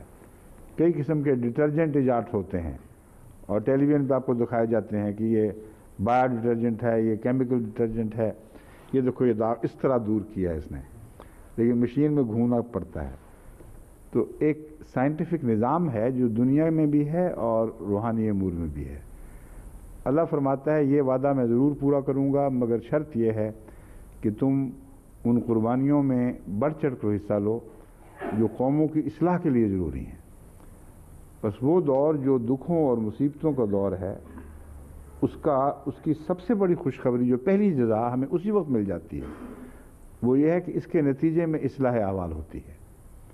اب آپ دیکھ لیں 1953 میں بھی جو فساد ہوئے، 74 میں ہوئے، اب جو ہو رہے ہیں، ان کے نتیجے میں جماعت دھل رہی ہے اور صاف ہو رہی ہے، اور جو بودے کپڑے ہیں وہ ایک طرف پھینکے جا رہے ہیں، ان کو قبول ہی نہیں کرتے۔ چنانچہ بعض دفعہ ہم جب پڑھا کرتے تھے تو جو مال روڈ پر جو دکانیں ہوتی تھیں نا ڈرائی کلیننگ کی، وہ سارے کپڑے پوری طرح دیکھا کرتے تھے، کیونکہ بودے کپڑے وہ کہتے تھے کہ دھلائی شلائی میں پھٹ کے ختم ہو جائیں گے تو ہم سے مطالبے کرو گے، تو جو بودے کپڑے تھے ان کو ایک طرف پھینک دیتے تھے، وہ اس لائق ہی نہیں تھے کہ ابتلا میں ڈالے جائیں۔ تو بودوں کو چھوڑ کر جو جماعت کے کپڑے جان رکھتے تھے ان کے ساتھ تو خدا نے یہی سلوک اب بھی فرمایا ہے۔ اوذوا فی سبیلی کے سارے مناظر ہماری آنکھوں کے سامنے گھوم جاتے ہیں جب ہم اس تاریخ کو دیکھ رہے ہیں جو ہماری آنکھوں کے سامنے بن رہی ہے۔ اخرجوا من دیارہم کے معاملات ہمارے سامنے ہیں، اور قاتلوا فقتلوا میں دراصل یہاں جہاد ہے اول، تو ظاہری طور پر تو ہم تلوار کا قتال نہیں کر رہے، مگر اس جہاد پر قائم ہے جس کے نتیجے میں ہم پر تلوار اٹھائی جاتی ہے۔ تو قتلوا والا حصہ ثابت کر رہا ہے کہ ہمارا قاتلوا کا جو جہاد تھا وہ خدا کے نزدیک درست جہاد ہے، اس کی سزا یہی ملا کرتی ہے کہ قتل کیے جاؤ۔ تو اس دور میں جو خدا کی طرف سے خوشخبریاں آ رہی ہیں ان میں سے ایک یہ بھی خوشخبری ہے کہ جس چکی سے صحابہ کو گزارا گیا اور ان کو ریفائن کر دیا گیا اور ان کی برائیاں دور کی گئیں، اس چکی سے ہم بھی گزارے جا رہے ہیں۔ بس اللہ تعالیٰ ہمیں ہمارے حق میں وہ وعدے پورے فرما دے جو پہلے نبیوں سے اس نے کیے تھے۔ اس کا پہلا دور کامیابی کے ساتھ گزر گیا، یعنی حضرت محمد صلی اللہ علیہ وسلم کے اولین کا دور، اور دوسرے دور میں بھی وہ ضرور پورے ہوں گے اگر اس کی علامتیں ظاہر ہوں اور وہ ٹھیک علامتیں ہوں۔ تو خدا کے فضل سے دونوں علامتیں پکی ہیں۔ ہماری حقیر معمولی قربانیاں ایک طرف ہیں اور بے شمار خدا کے فضل دوسری طرف۔ تو وعدے کے ایفا کے دور میں ہم بھی داخل ہوئے اپنی کمزوریوں کے باوجود، اور اللہ تو بڑی شان کے ساتھ آسمان سے وہ وعدے پورے فرما رہا ہے۔ اللہ اس دور کو ہمیشہ آگے بڑھاتا چلا جائے ترقی کے راستے میں، اور مزید اسلام کے غلبے کے دن ہم اپنی آنکھوں سے دیکھیں۔ یہ لے لیں جی اب.